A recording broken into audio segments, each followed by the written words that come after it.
Часть 6.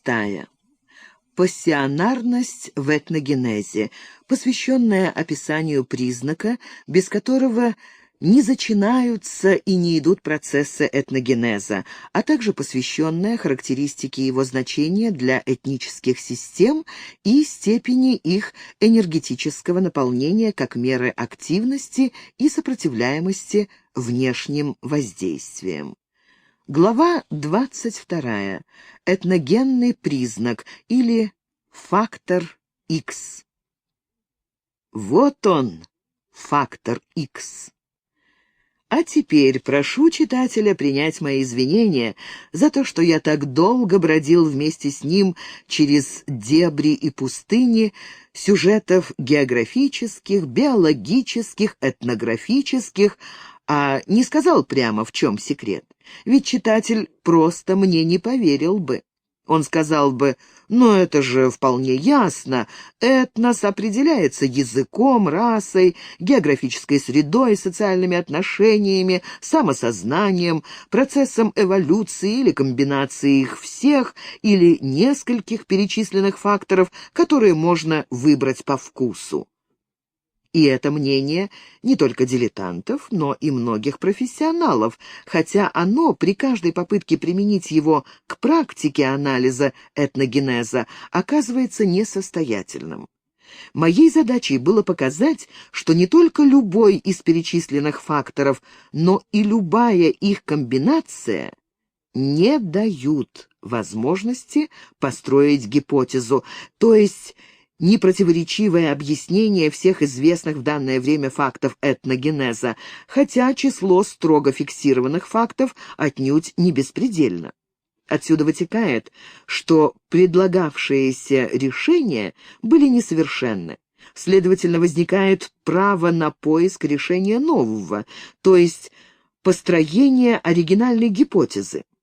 Любая гипотеза, чтобы быть принятой, должна объяснять все известные факты, однако превращение гипотезы в теорию – очень сложный процесс, так что установить момент этого качественного перехода ни один ученый не вправе.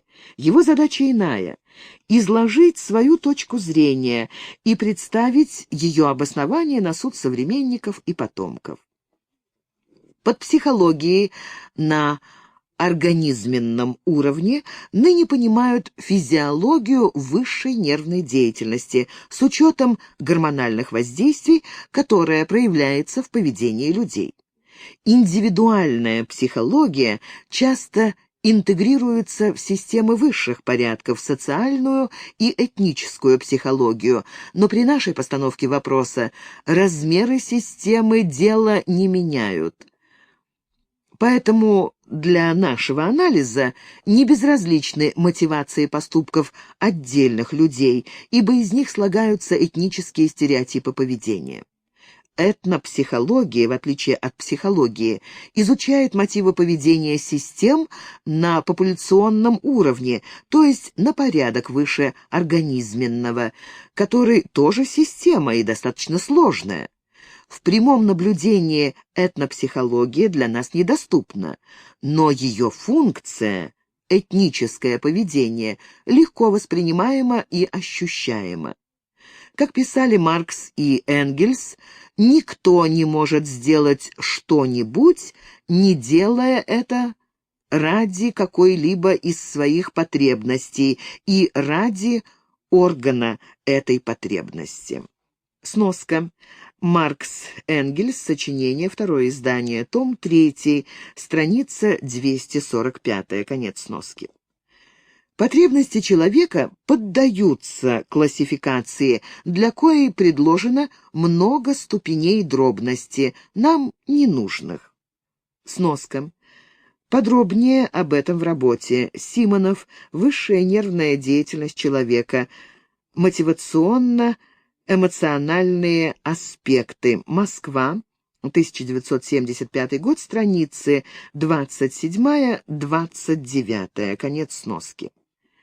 Для целей нашего анализа целесообразно ограничиться делением на две группы, имеющие разные знаки. Первая — это комплекс потребностей, обеспечивающих самосохранение индивидуума и вида, потребности нужды.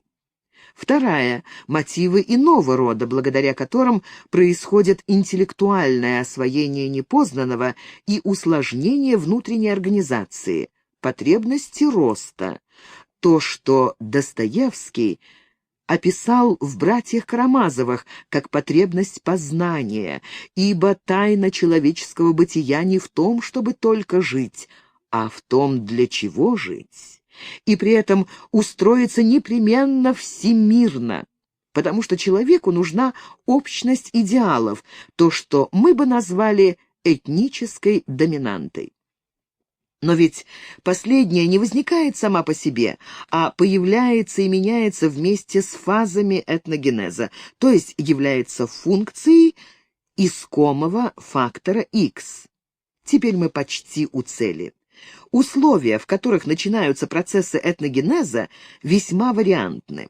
Но вместе с тем всегда наблюдается более или менее единообразное их дальнейшее протекание, иногда нарушаемое внешними воздействиями. Если же мы, стремясь вскрыть глобальную закономерность, используем постоянную фазовую схему процесса и пренебрежем внешними толчками как случайными помехами, то неизбежно придем к выводу о наличии единой причины происхождения всех этносов на земном шаре. Это будет тот самый фактор X, который следует вынести за скобки как искомый вариант. Чтобы убедиться, что нами обнаружена именно та величина, которая является импульсом этногенеза, мы должны показать, что при учете ее укладываются в одну схему три отмеченные классификации. А. Этнологическая, учитывающая деление на антиэгоистов и эгоистов. Б. Географическая, описывающая отношение к ландшафту. И С. Историческая, характеризующая закономерное умирание этнического сообщества, прошедшего фазы подъема и упадка. Совпадение трех линий корректирует правильность предложенной концепции и раскрытие фактора X. Станем на путь эмпирического обобщения. Посмотрим, какой момент присутствует во всех началах этногенеза, как бы разнообразны они ни были. Как мы видели, формирование нового этноса всегда связано с наличием у некоторых индивидов необоримого внутреннего стремления к целенаправленной деятельности, всегда связанной с изменением окружения, общественного или природного, причем достижение намеченной цели часто иллюзорной или губительной для самого субъекта, представляется ему ценнее даже собственной жизни. Сноска. Подробнее в работе Гумилев «Этногенез и этносфера». Природа, 1970 год, номер 1, страницы 46-56, номер 2, страницы 43-50. Второе. Этногенез – природный процесс. В журнале «Природа» за 1971 год, номер 2, страницы 80-82. Третье. О соотношении природы и общества, согласно данным исторической географии и этнологии. Вести Ленинградского университета. 1970 год, номер 24, страницы 39-49. Конец сноски. Такое, безусловно, редко встречающееся явление есть отклонение от видовой нормы поведения, потому что описанный импульс находится в оппозиции к инстинкту самосохранения и, следовательно, имеет обратный знак. Он может быть связан как с повышенными способностями, талант, так и со средними, и это показывает его самостоятельность среди прочих импульсов поведения, описанных в психологии. Этот признак до сих пор никогда и нигде не описывался и не анализировался. Однако именно он лежит в основе антиэгоистической этики, где интересы коллектива, пусть даже неверно понятые, превалируют над жаждой жизни и заботой о собственном потомстве. Особи, обладающие этим признаком, при благоприятных для себя условиях совершают и не могут не совершить поступки, которые, суммируясь, ломают инерцию традиции и инициируют новые этносы. Особенность, порождаемую этим генетическим признаком, видели давно. Больше того, этот эффект даже известен как страсть, но в повседневном словоупотреблении так стали называть любое сильное желание, а иронически просто любое, даже слабое влечение. Поэтому для целей научного анализа мы предложим новый термин – пассионарность, от латинского «passio». Английский эквивалент термина «drive», исключив из его содержания животные инстинкты, стимулирующие эгоистическую этику, и капризы, являющиеся симптомами разболтанной психики, а равно душевные болезни, потому что, хотя пассионарность, конечно, уклонение от видовой нормы, но отнюдь не патологическое.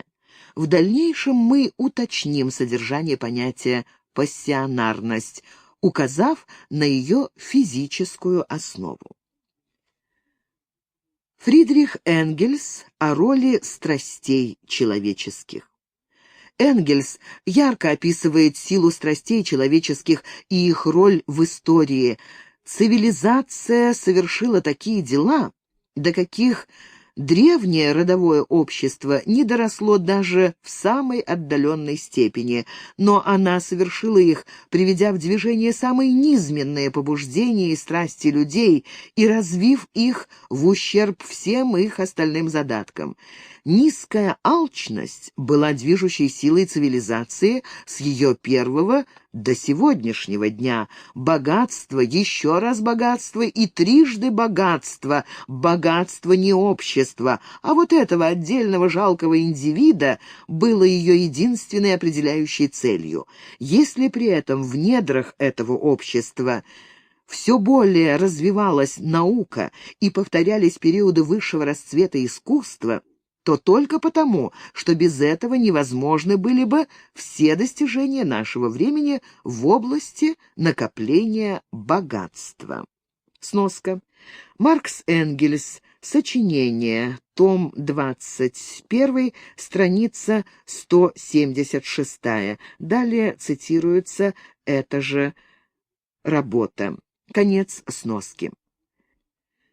Эта мысль красной нитью проходит сквозь ткань работы Энгельса «Происхождение семьи, частной собственности и государства». Он указывает, что именно алчное стремление к богатству привело к возникновению антагонистических классов. Страница 165.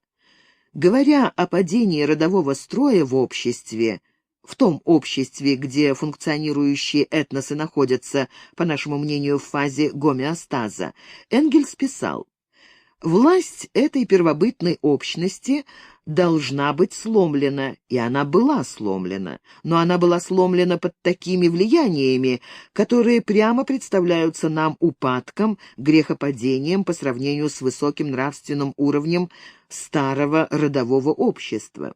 Самые низменные побуждения, вульгарная жадность, грубая страсть к наслаждениям, грязная скаредность, корыстное стремление к грабежу общего достояния являются восприемниками нового цивилизованного классового общества. Самые гнусные средства — воровство, насилие, коварство, измена — подтачивают старое бесклассовое родовое общество и приводят его к гибели.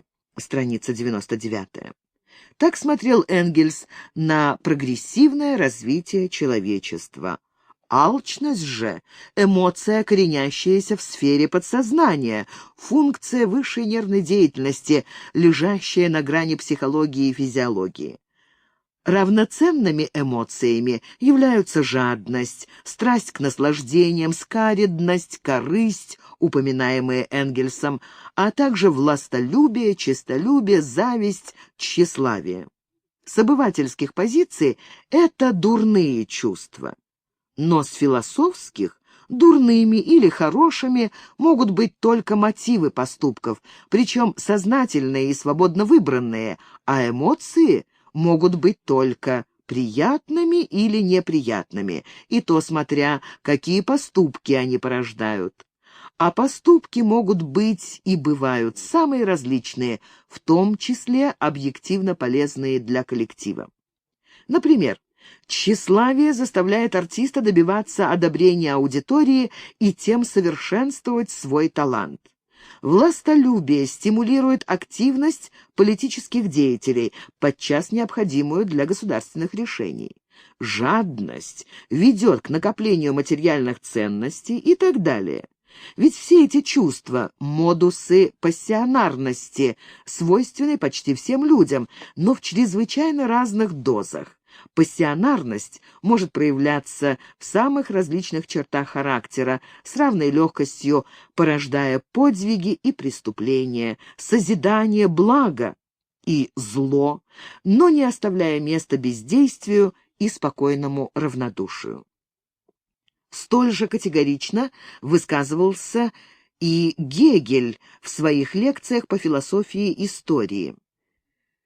Мы утверждаем, что вообще ничто не осуществлялось без интереса тех, которые участвовали своей деятельностью, и так как мы называем интерес страстью, поскольку индивидуальность, отодвигая на задний план все другие интересы и цели, которые также имеются и могут быть у этой индивидуальности, целиком отдается предмету, сосредоточивает на этой цели все свои силы и потребности, то мы должны вообще сказать, что ничто великое в мире не совершается без страсти. Сноска. Гегель. Сочинение в 14 томах. Том 8. Москва. 1935 год. Страница 23. Конец сноски. В цитированном описании социопсихологического механизма, несмотря на всю его красочность, есть немаловажный дефект. Гегель сводит страсть к интересу, а под этим словом в XIX веке понималось стремление к приобретению материальных благ, что заранее исключает возможность самопожертвования, и не случайно, что некоторые последователи Гегеля стали исключать из мотивов поведения исторических персон искренность и бескорыстную жертвенность предмету своей страсти. Такая вульгаризация, к сожалению, ставшая общим заблуждением, вытекает из нечеткости формулировки немецкого философа. Но классики марксизма преодолели этот рубеж. В ответ на воинствующую банальность филистеров, усмотревших во всех поступках всех людей только бескрылый эгоизм, они выдвинули концепцию опосредованной детерминированности, оставляющей место разнообразию проявлений человеческой психики. Вспомним еще раз, что писал Энгельс в письме к Блоху от 21-22 сентября 1890 года. Согласно материалистическому пониманию истории в историческом процессе, определяющим моментом в конечном счете является производство и воспроизводство действительной жизни.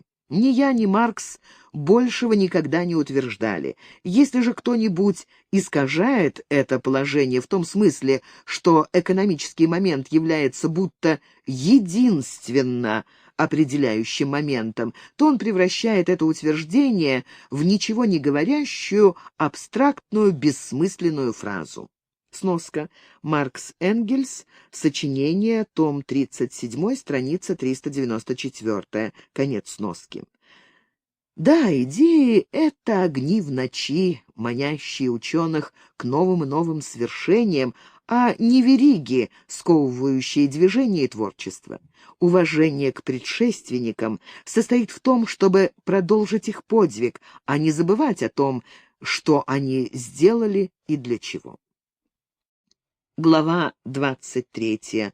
Образы пассионариев. Наполеон.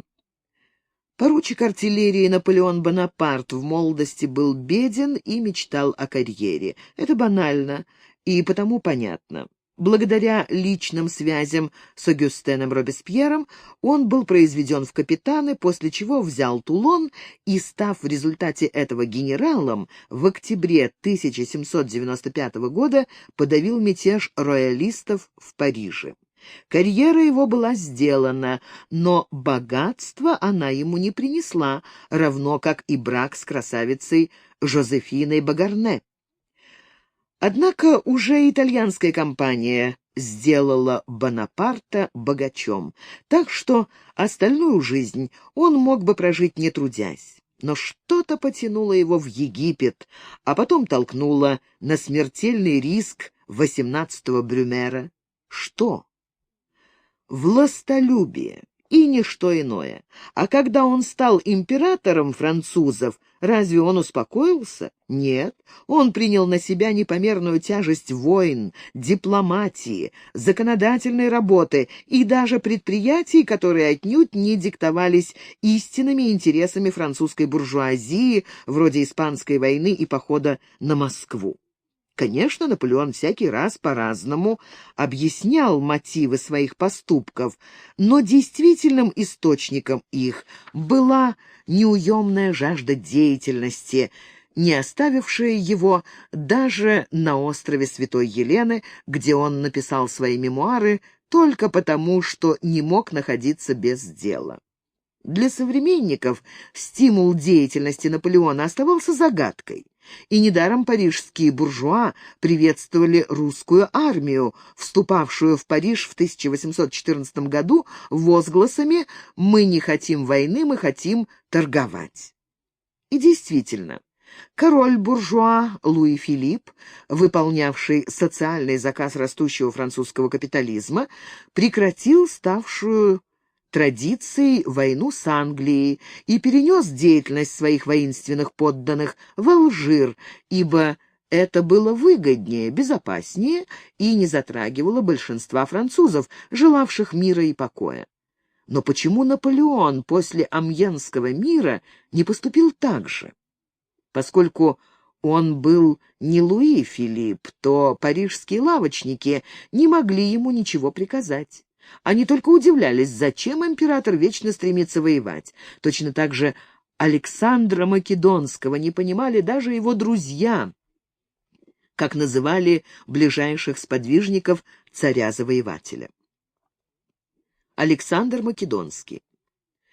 Александр Македонский имел по праву рождения все, что нужно человеку: пищу, дом, развлечения и даже беседы с Аристотелем.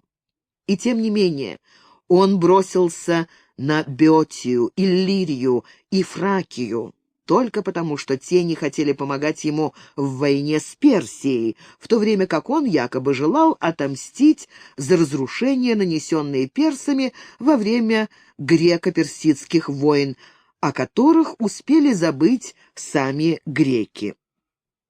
Сноска. Ариан. Поход Александра. Перевод Сергеенко. Москва-Ленинград. 1962 год. Конец сноски. А потом, после победы над персами, он напал на Среднюю Азию и Индию, причем бессмысленность последней войны возмутила самих македонян. После блестящей победы над Пором те, кто посмирнее, только оплакивали свою участь, но другие твердо заявляли, что они не пойдут за Александром. Наконец, Кен, сын Полемократа, набрался смелости и сказал: ты видишь сам, сколько македонцев и эллинов ушло с тобой и сколько осталось.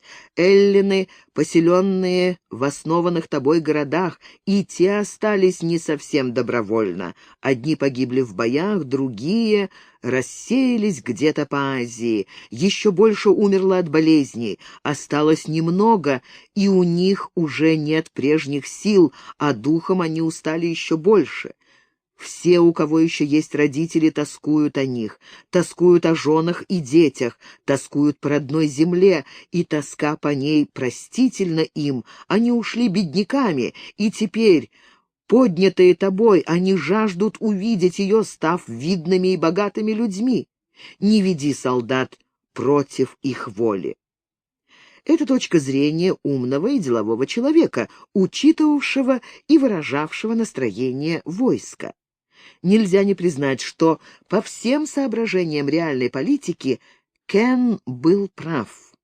Но не его разум, а иррациональность поведения Александра сыграла важную роль в возникновении того явления, которое мы называем эллинизм, и роль которого в этногенезе Ближнего Востока не вызывает никаких сомнений. Сноска. Эллинизмом принято называть культуры, возникшие вследствие походов Александра, где эллинские элементы смешались с восточными. Конец сноски. В этой связи для нас любопытна речь самого царя, доводы, которыми он соблазнял воинов продолжать поход. Перечислив свои завоевания, Александр заявлял: «Людям, которые переносят труды и опасности ради великой цели, сладостно жить в доблести и умирать, оставляя по себе бессмертную славу. Что совершили бы мы великого и прекрасного, если бы сидели в Македонии и считали, что с нас хватит жить спокойно, сохранять свою землю и только отгонять от нее соседей, которые нам враждебны?» Вот программа человека, ставящего славу выше собственного благополучия и интересов своей страны. При этом сам он пренебрегал усладами, на деньги для собственных удовольствий был очень скуп, но благодеяния сыпал щедрой рукой. И пирушки он, по словам очевидца Аристобула, устраивал ради друзей, а сам пил мало. Да ведь ради удовольствия на войну не ходят, а его солдатам совсем не хотелось воевать с индусами, тем более что награбленное добро при тех средствах транспорта было невозможно доставить домой. Однако они воевали. Да еще как! Вряд ли стоит искать причину, толкнувшую македонского царя в поход, в стремлении к приобретению рынков для торговых городов или к уничтожению финикийской конкуренции Афины и Коринф, которые только что были покорены силой оружия, продолжали оставаться врагами Македонии, а жертвовать собой ради врага уж вовсе бессмысленно. Так что мотивы поведения Александра приходится искать в его собственном характере. Два качества, доведенные до крайности, отмечают у Александра и Арриан, и Плутарх: честолюбие и гордость, то есть проявление описанной нами пассионарности. Этого избытка энергии оказалось достаточно не только для победы, но и для того, чтобы принудить своих подданных вести войну, которая была им не нужна. Конечно, многие соратники Александра — Пердикка, Клит, Селевк, Птолемей и другие тоже обладали пассионарностью и искренне соучаствовали в деле своего царя, благодаря чему удалось увлечь в поход простых македонян и греков.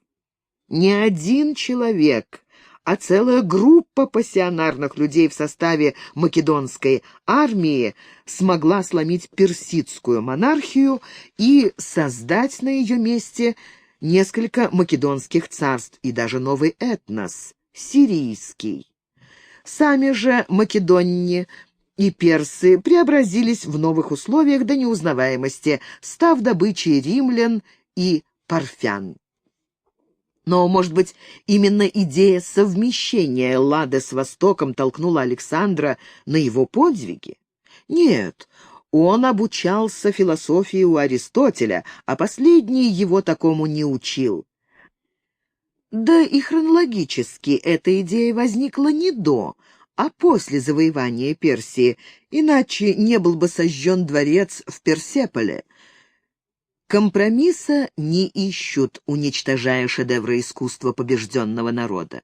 Итак, пассионарность — это способность и стремление к изменению окружения, или, переводя на язык физики, к нарушению инерции агрегатного состояния среды. Импульс пассионарности бывает столь силен, что носители этого признака пассионарии не могут заставить себя рассчитать последствия своих поступков. Это очень важное обстоятельство, указывающее, что пассионарность — атрибут не сознания, а подсознания, важный признак, выражающийся в специфике конституции нервной деятельности.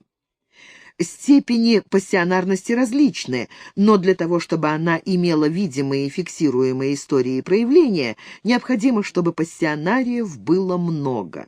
То есть это признак не только индивидуальный, но и популяционный. Люций Корнелий Сулла. Проверим правильность описания обнаруженного признака на нескольких других персонах. Люций Корнелий Сулла, римский патриций и нобель, имел дом в Риме, виллы в его окрестностях и много рабов и клиентов. Подобно Александру, он не испытывал недостатка ни в явствах, ни в развлечениях. Что же толкнуло его в войско Мария, которого он презирал и ненавидел? И ведь он не ограничился службой штабного офицера. Он участвовал в боях и, рискуя жизнью, схватил Югурту, чтобы привести его в Рим и обречь на голодную смерть в Мамертинской тюрьме. За все эти подвиги он получил только одну награду. Шатаясь по форуму и болтая с приятелями, он мог называть Мария бездарным болваном, а себя героем. Этому верили многие, но не все.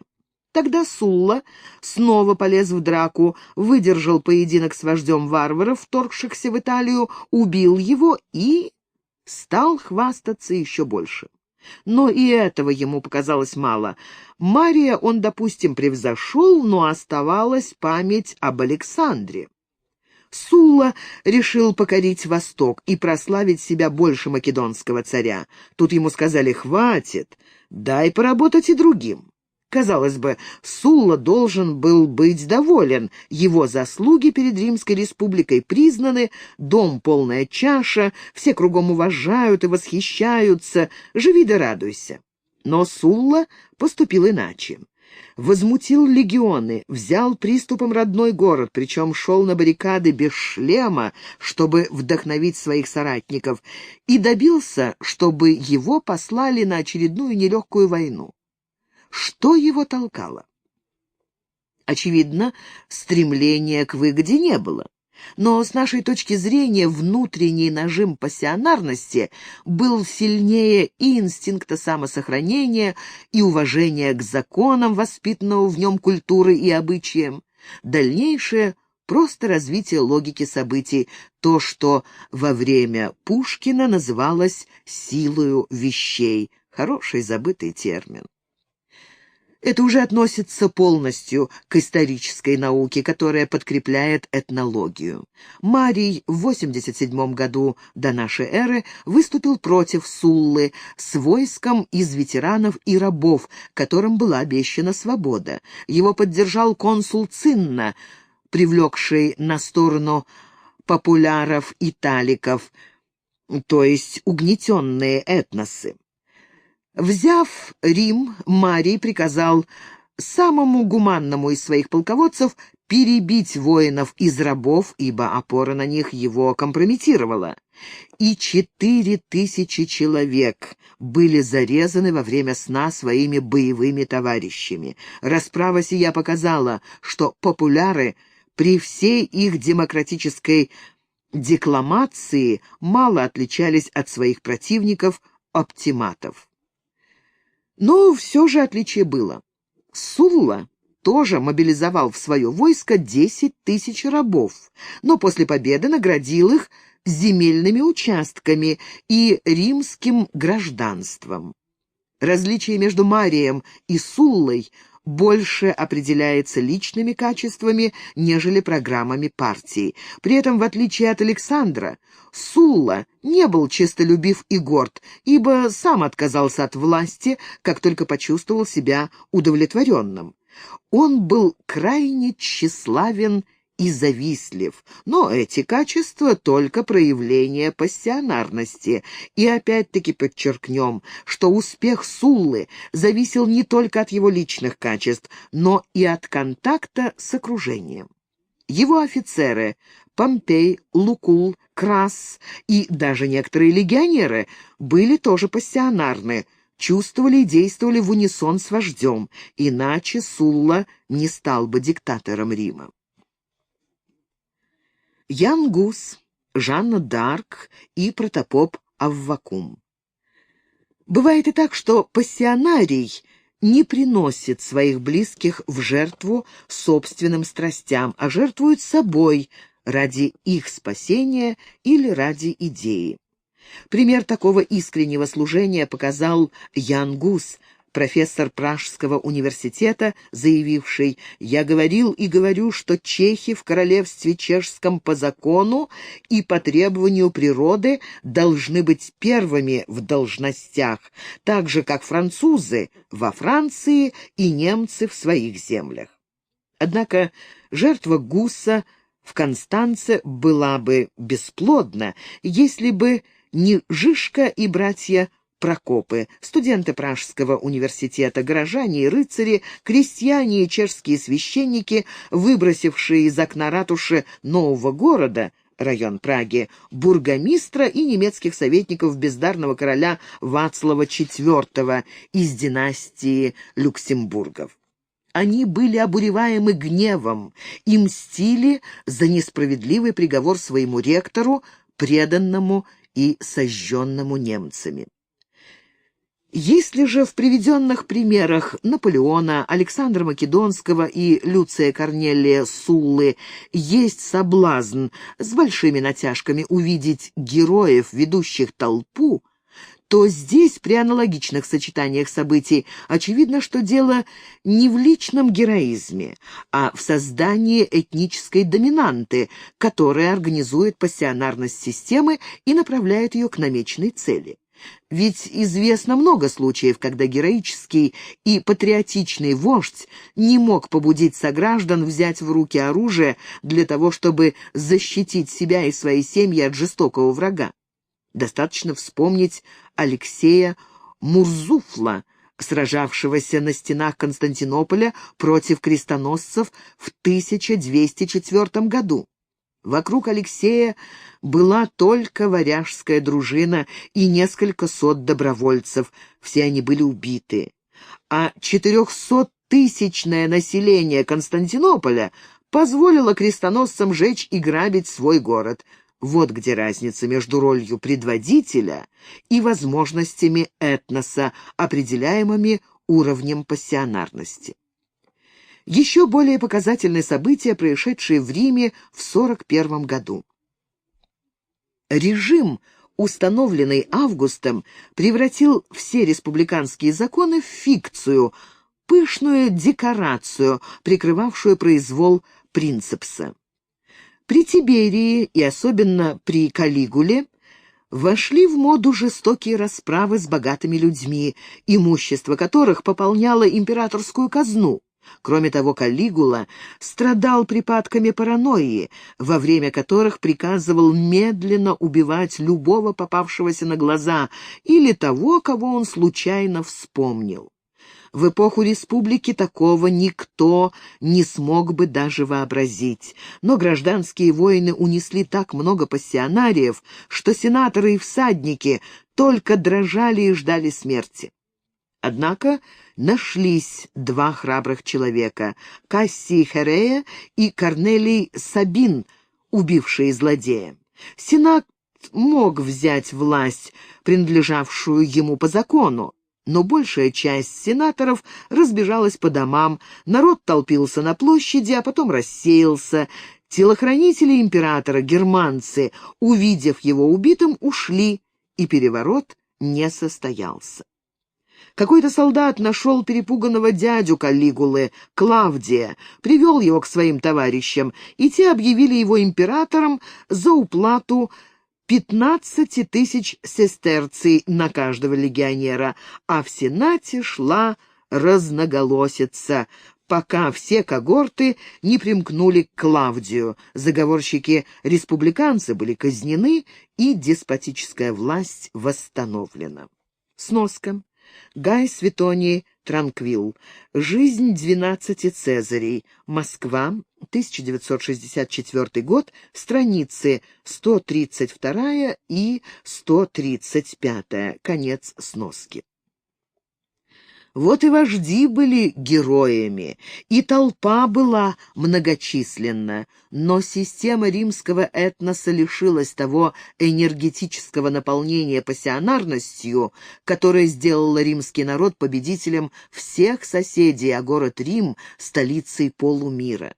Легионерам даже не пришлось побеждать, ибо никакого сопротивления они не встретили. Но вернемся к чехам, потерявшим ректора Пражского университета. Чехи были похожи не на римлян времен принципата, а на римлян эпохи Мария и Суллы. Конечно, Гус был хорошим профессором и пользовался популярностью среди студентов-чехов, но влияние его на все слои чешского этноса невероятно возросло после его мученической кончины. Не герой, а его тень, ставшая символом этнического самоутверждения, подняла чехов и бросила их на немцев, да так, что рыцарские ополчения Германии и Венгрии панически бежали перед отрядами чешских партизан. И нельзя сказать, что чехов вдохновляли идеи пражского профессора. Гус защищал учение английского священника Виклифа, а его последователи — одни требовали причащения из чаши, то есть возврата к православию, другие — национальной церкви без разрыва с папством, третьи отрицали необходимость иерархии, четвертые объявили себя адамитами, бегали, раздевшись до нога, и отрицали вообще все. Этих безумцев истребили сами чехи. Не позитивная программа, а негативная этническая доминанта «бей немцев» и за то, что они католики, и за то, что они дворяне, и за то, что они крестьяне, лишенные защиты, и за то, что они богатые бюргеры, за счет которых можно поживиться, короче говоря, за что угодно, дала чехам победу в 20-летней 1415-1436 годы войне. Но какой ценой? Чехи потеряли большую часть населения. Саксония, Бавария и Австрия — около половины. Венгрия, Померания и Бранденбург — значительно меньше, но тоже изрядно. Чехия отстояла свободу и культуру, но только путем междоусобной войны. При Липанах утраквисты-чашники разгромили таборитов-протестантов и расправились с ними беспощадно. После этого возникла возможность заключения мира с немцами. Политику терпимости на базе усталости осуществил король Георгий Подебрад, 1458-1471 годы. Хотя этот краткий обзор показывает, что пассионарность — стихийное явление, тем не менее оно может быть организовано той или иной этнической доминантой.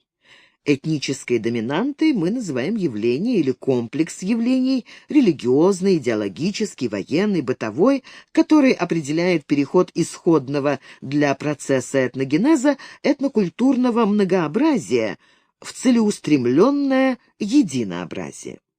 Но она может и расплескаться, не слившись в единый поток. Именно это случилось в Чехии в в XV веке. Сходно, но не совсем, произошло в те же годы освобождение Франции от власти английского короля Генриха VI и его союзников-бургундцев, которые стремились оторваться от Франции, несмотря на то, что их герцоги носили фамилию Валуа. Жанна д'Арк, лотарингская девушка, говорившая по-французски с немецким выговором, никогда не спасла бы ни Орлеана, ни короля, ни родину, если бы ее окружали только прохвосты, придворные дофина и его фаворитки Агнессы Сорель, и не было бы ни Дюнуа с Лагиром, ни маршала Буссака, ни капитана Понтона де Сатрайля, ни отчаянных латников и умелых арбалетчиков, которым оказалось достаточно услышать только два слова «прекрасная Франция», формулировку этнической доминанты, чтобы понять, за что стоит бороться до победы, хотя и до этого за дофина сражались те, кто не хотел стать англичанином. Сноска. Райцес. Процесс Жанны д'Арк. Москва-Ленинград, 1954 год, страница 12. Конец сноски. И Аввакум был не одинок. Огненные страницы его автобиографии читали и перечитывали люди, готовые на самосожжение ради того, что они чтили. И опять-таки сила старообрядчества была не в доводах разума. До спокойного спора с никонианами у них дело ни разу не доходило, да и защищал Аввакум вовсе не древнее православие, а привычное, что отнюдь не одно и то же. Никон выписал из Венеции лучшее издание греческих текстов по патриссике, издаваемые братьями Альдами для сверки и как образцы. Аввакум же требовал исправления служебников по русским переводам XIII-XIV веков. Эти переводы были очень красивы, но менее точны, нежели подлинники IV-V веков. Протест старообрядцев против ярких красок на иконах основан на привычке к ликам, потемневшим от времени. Андрей Рублев и Феофан Грек писали яркими красками, что к XVII веку было позабыто. Короче говоря, сюжеты спора были случайны, но сам спор закономерен, ибо он выражал раздвоение великорусского этноса с последующим выделением субэтноса старообрядцев, в котором не осталось и тени догматического единства, так как появились течения поповцев и беспоповцев, а потом многочисленные толки. Но этнос не распался. Во время вторжения шведов в Белоруссию старообрядцы-эмигранты создали партизанские отряды и весьма помогли Меньшикову одержать победу при Лесной. Значит, не отдельные пассионарии делают великие дела, а тот общий настрой, который можно назвать уровнем пассионарного напряжения. Механизм этого явления блестяще описал Агюстен Тьерри при анализе победы Гуго Капета над каролингами, в результате чего сложилось ядро французского этноса. Народные массы, когда они приходят в движение, не отдают себе отчета в той силе, которая их толкает. Они идут, движимые инстинктом, и продвигаются к цели, не пытаясь ее точно определить. Если судить поверхностно, то можно подумать, что они слепо следуют частным интересам какого-нибудь вождя, имя которого только и остается в истории. Но эти имена получают известность только потому, что они служат центром притяжения для большого количества людей, которые, произнося их, знают, что это должно обозначать, и в данный момент не испытывают потребности выражаться более точно. Сноска. Тьерри. Избранные сочинения. Москва. 1937 год. Страница 255. Конец сноски. Да, но это значит, что все рассмотренные нами события имеют в основе, точнее в глубине, этническое наполнение. И Александр, и Сулла, и Янгус, и Аввакум должны рассматриваться как участники разных этногенезов в разных фазах и регионах. Так, через выделение индивидуальных психологических абрисов мы пришли к этнопсихологии как к сфере проявления поведенческих импульсов. Огромный материал, накопленный этнографией, настоятельно требует обобщения. Поисками принципа, на коем можно осмыслить весь глобальный материал, были заняты многие советские этнографы. Сноска. Например, Брамлей. Первое к вопросу о сущности этноса. Природа, 1970 год, номер 2, страницы 51-55. Второе. Этнос и этнография. Москва, 1973 год. Конец сноски. Ясно, что принцип должен быть нов, иначе его давно уже применяли бы, и универсален. Этим требованиям отвечает реально существующее явление пассионарности как эффекта воздействия природы на поведение этнических сообществ. Но это противоречит привычной концепции этноса как социального состояния. Сноска. Козлов. Динамика численности народов. Москва. 1969 год. Страница 56. Конец сноски. Приверженность к воззрениям устарелым и неверным влечет за собой известную логическую ошибку индуктивного метода – метафорическую деформацию. Встречая новые мысли, впечатления и тому подобное, мозг ищет отдыха в буферном процессе аналогизирования, создающем мост между воспринятым известным и новым неизвестным, который облекается в одежду привычного. Этот путь нас не привлекает, мы хотим сделать следующий шаг, но прежде кратко сформулируем выводы, уже сделанные, ибо теперь они превращаются в исходные положения. Накопление или растрата. Вспомним, что открытие биохимической энергии живого вещества было сделано Вернадским, когда он сопоставил скопище саранчи с массой руды в месторождении. Саранчи было больше, и летела она навстречу смерти. Так что же ее толкало? В поисках ответа было создано учение о биосфере как оболочке Земли, обладающей антиэнтропийными свойствами. Но ведь люди тоже часть биосферы, следовательно, энергия живого вещества пронизывает тела наши, наших предков, и будет пронизывать тела наших потомков, стимулируя разнообразные этногенезы. И теперь наша задача состоит в том, чтобы показать, может ли открытый и описанный нами феномен решить поставленные ранее вопросы этногенеза и этнической истории. Описанная схема этногенеза как дискретного процесса предполагает внезапное возникновение группы пассионарных этносов внутри того или иного региона, последующее их распространение за его пределы, потерю сложности этнической системой и либо распыление особей, ее составлявших, либо превращение их в реликт. Так как эта схема, несмотря на множество локальных вариаций, прослеживается всюду, то возникает потребность в ее интерпретации, хотя бы путем сравнения. Вообразим шар, получивший внезапный толчок. Энергия толчка затрачивается сначала на преодоление инерции покоя, а затем на движение шара, которое будет медленно затухать вследствие сопротивления среды, пока шар не остановится. Путь же этого шара будет зависеть от того, покатится ли он по ровному месту или наткнется на препятствие, или свалится в яму и так далее.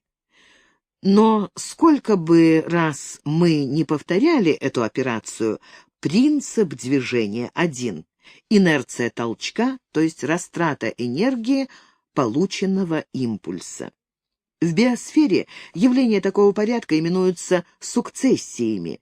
Сукцессии весьма разнообразны и по продолжительности, и по характеру, и по последствиям, но все они имеют обозначенную черту сходства – инерционность, которая у человека проявляется как растрата пассионарного импульса. Это роднит человечество с прочими явлениями биосферы, тогда как социальные и культурные структуры, свойственные только человеку, имеют иной характер движения. Феномен этноса находится на грани двух форм движения. Глава 24. Пассионарное напряжение. Биохимический аспект пассионарности. То, что каждый человек и каждый коллектив людей является частью биосферы и составным элементом общества, несомненно. Но характер взаимодействия этих форм движения материи требует уточнения. Для достижения поставленной цели и решения задачи в проблему соотношения человека как носителя цивилизации с природной средой введено понятие «этнос» для обозначения его как устойчивого коллектива особей, противопоставляющего себя всем прочим аналогичным коллективам, имеющего внутреннюю структуру, в каждом случае своеобразную, и динамический стереотип поведения. Именно через этнические коллективы осуществляются специфические варианты связи человечества с природной средой. Однако тут встает вопрос о границе и соотношении между природным и социальным. То, что природа господствует за пределами техносферы, очевидно, но она находится и в телах людей. Физиология, в том числе патофизиология, тесно связана с психологией как продуктом нервной и гормональной деятельности организма. Нехватка йода вызывает кретинизм, выделение адреналина создает страх или гнев, гормоны половых желез стимулируют любовную лирику и сентиментальный роман, химические соединения в качестве допингов воздействуют не только на физическое, но и на психическое состояние спортсменов, наркотики ведут к вырождению целых народов и так далее. Закономерность общественной формы движения материи в человеке так переплетается с биологической, биохимической и биофизической, что необходимость четкого разграничения их очевидна.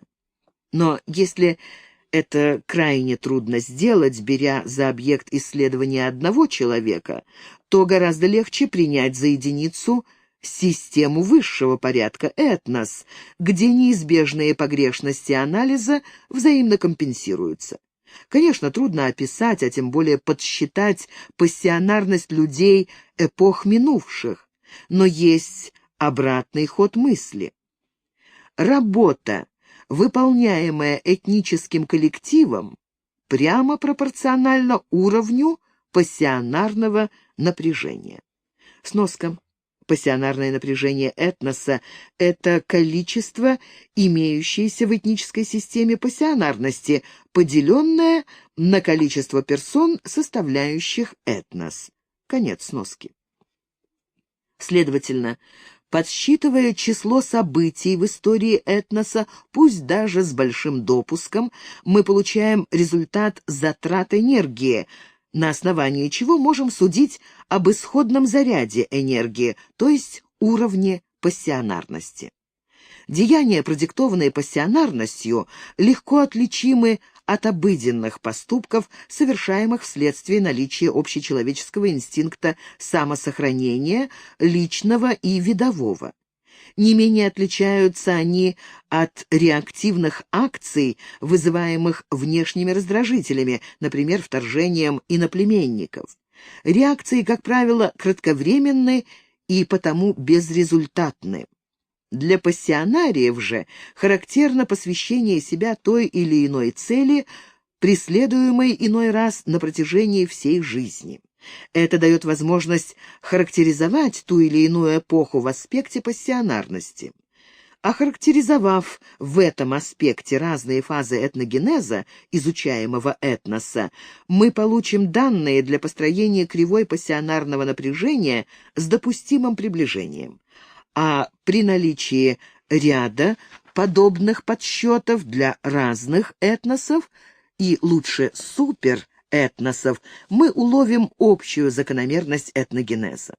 Значит, для того, чтобы эту закономерность уловить, надо хорошо знать историю событий, потому что история, как наука об общественных отношениях, отражает не эту, а совсем другую закономерность – спонтанное развитие, свойственное общественной форме движения материи. Может возникнуть сомнение в правомерности противопоставления идеи саморазвития общественной формы движения материи – концепции эксцесса с инерционным движением, постепенно затухающим, что присуще этногенезу как вариации внутри вида Homo sapiens. Казалось бы, биологические изменения человека могут проходить без флуктуации энергии живого вещества биосферы, без эффекта пассионарного напряжения. Однако в этом случае оптимальная степень адаптации к тем или иным условиям являлась бы тупиком для любого типа развития, исходом которого была бы в этом случае только полная гибель популяции. Ведь для того, чтобы перестроиться физиологически и экологически, вид или этнос должен отказаться от выработанных органов или навыков, то есть сделать шаг назад из тупика ради того, чтобы найти новую дорогу. И наоборот, возникновение мутации безотносительно к условиям среды, иначе говоря, эксцесс воздействует на популяцию принудительно, вынуждая ее измененную часть искать путей к достижению утраченного рая, гомеостаза, представлявшегося еще Овидию золотым веком. Многовекторность этнической системы в схеме. Так как нет и не может быть этногенеза без пассионарного напряжения, то можно считать пассионарность тем обязательным элементом этногенеза, который, образно говоря, можно вынести за скобки, внутри которых останутся локальные черты тех или иных этносов. Для выделения закономерности важна именно эта общая всем процессам черточка. Однако непосредственно пассионарности как явления никто никогда не видел и не увидит. Следовательно, характеризовать ее мы можем лишь по проявлениям. Но самое трудное даже не в этом, а в том, как учесть и понять разнонаправленные доминанты, порожденные пассионарностью этноса. Если уподобить этнос физическому телу, на которое действует несколько сил, то тогда сумма этих сил будет векторной. V-эпсилон равно V' плюс V2 плюс V3 плюс V4 плюс V5 равно, либо не равно нулю. Реальный эффект движения, который можно пронаблюдать, будет равен не арифметической сумме V-эпсилон, а векторной сумме этих сил, то есть тело будет двигаться вправо с уклоном вверх. Если же убрать 4 составляющие V2, V3, V4, V5, то тело получит большее ускорение по направлению V', то есть эффект ее действия будет больше, так как теперь V' больше прежней V'. Значит, в данном случае ускорение возникает за счет утраты части сил, а не их увеличения, ибо результирующая сила больше и, следовательно, эффект более заметен. Поясним на примерах. В VIII-V веках до нашей эры Эллада кипела пассионарностью. Триремы бороздили Средиземное и Черное моря, колонии эллинов раскинулись от Кавказа до Испании, а Иония и Великая Греция в Италии стали многолюднее метрополии. Однако координировать свои силы эллинские полисы не могли, так как каждый из них ценил свою самостоятельность больше жизни, а подчинение приравнивалось к обращению в рабство. Даже при смертельной угрозе во время похода Ксеркса фессалийцы и беотийцы сражались за персов, отнюдь не забыв, что они эллины. За это они жестоко пострадали, ибо афиняне и спартанцы после битвы при Платеях казнили пленных греков-персофилов за измену, а персов щадили. Но как только Пелопоннесская и Фиванская войны обескровили Элладу, оказались возможны координация сил и поход Александра на Персию. Ареал эллинизма был куда шире ареала эллинства, но эти успехи были достигнуты за счет общего снижения пассионарного уровня Эллады, когда на первую роль наряду с Македонией стали претендовать самые неразвитые в культурном и экономическом отношении области Этолия и Ахайя. Не они стали сильнее, а ослабели Афины, Фивы и Спарта. Иными словами, общая мощь Эллады как системы уменьшилась, почему она и стала легкой добычей Рима. И несмотря на то, что инерции былой потенциальной мощи эллинов хватило на приобщение римской знати к своей культуре, ослабление продолжалось до тех пор, пока остаток эллинов не превратился в ядро византийских греков, полностью преображенных пассионарным толчком I века нашей эры, но это другой процесс. Итак, простые наблюдения без учета поправок в подавляющем большинстве случаев приведут к ложным выводам. Упадок пассионарного напряжения будет признан за подъем, так как в обоих случаях происходит большое количество свершений, и малое количество великих дел равно характерно для низких и относительно высоких уровней пассионарности, потому что во втором случае возможны уравновешивание разнонаправленных сил и временная стабилизация. Надо исследовать не отдельные моменты жизни этноса, а весь процесс целиком. Тогда будет ясно, прибавляется или убывает пассионарность. То, что невозможно отличить при самом тщательном изучении отдельной особи вследствие многофакторности моментов, определяющих поведение, выявляется при статистическом изучении деятельности больших коллективов, проявляющейся в истории человечества. Во-первых, несущественные факторы взаимно компенсируются. Во-вторых, исторические процессы фиксированные в абсолютном времени, а биологические или геологические процессы в относительном. Поэтому только история может подарить естественным наукам абсолютную хронологию, получив от них взамен способы эмпирического обобщения, после чего появляется этнология, наука, обрабатывающая гуманитарные материалы методами естественных наук. Мы не беремся судить, лежит ли в основе пассионарности единый ген или комбинация генов, рецессивный этот признак или доминантный, связан ли он с нервной или гормональной деятельностью организма. На эти вопросы пусть ответят представители других наук. Наша задача этнологическая выполнена. Мы обнаружили наряду с общественным биогеографическое развитие антропосферы и причину его вызвавшую. Сущность же явления пассионарности и связи его с другими элементами биосферы будут рассмотрены нами далее. Пассионарная индукция. Пассионарность обладает еще одним крайне важным свойством – она заразительна.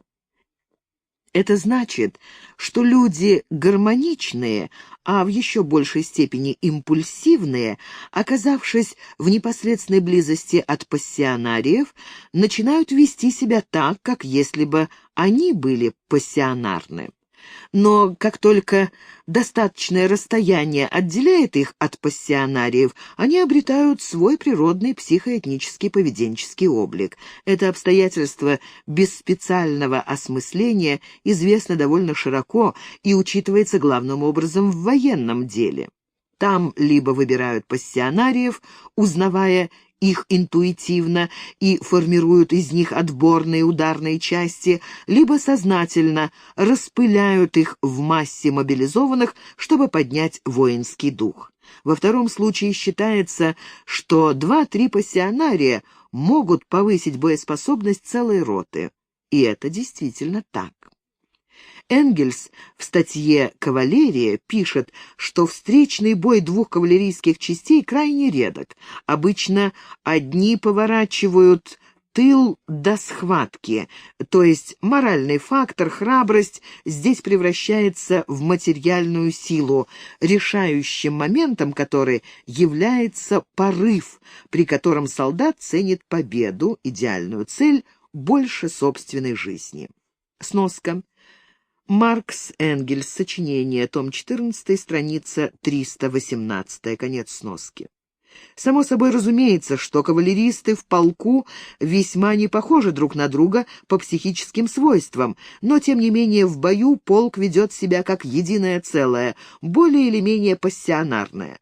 Пассионарность полка заключается в том, чтобы ценить победу больше жизни, а парадокс в том, что менее пассионарная воинская часть гибнет, ибо конница легко рубит бегущих.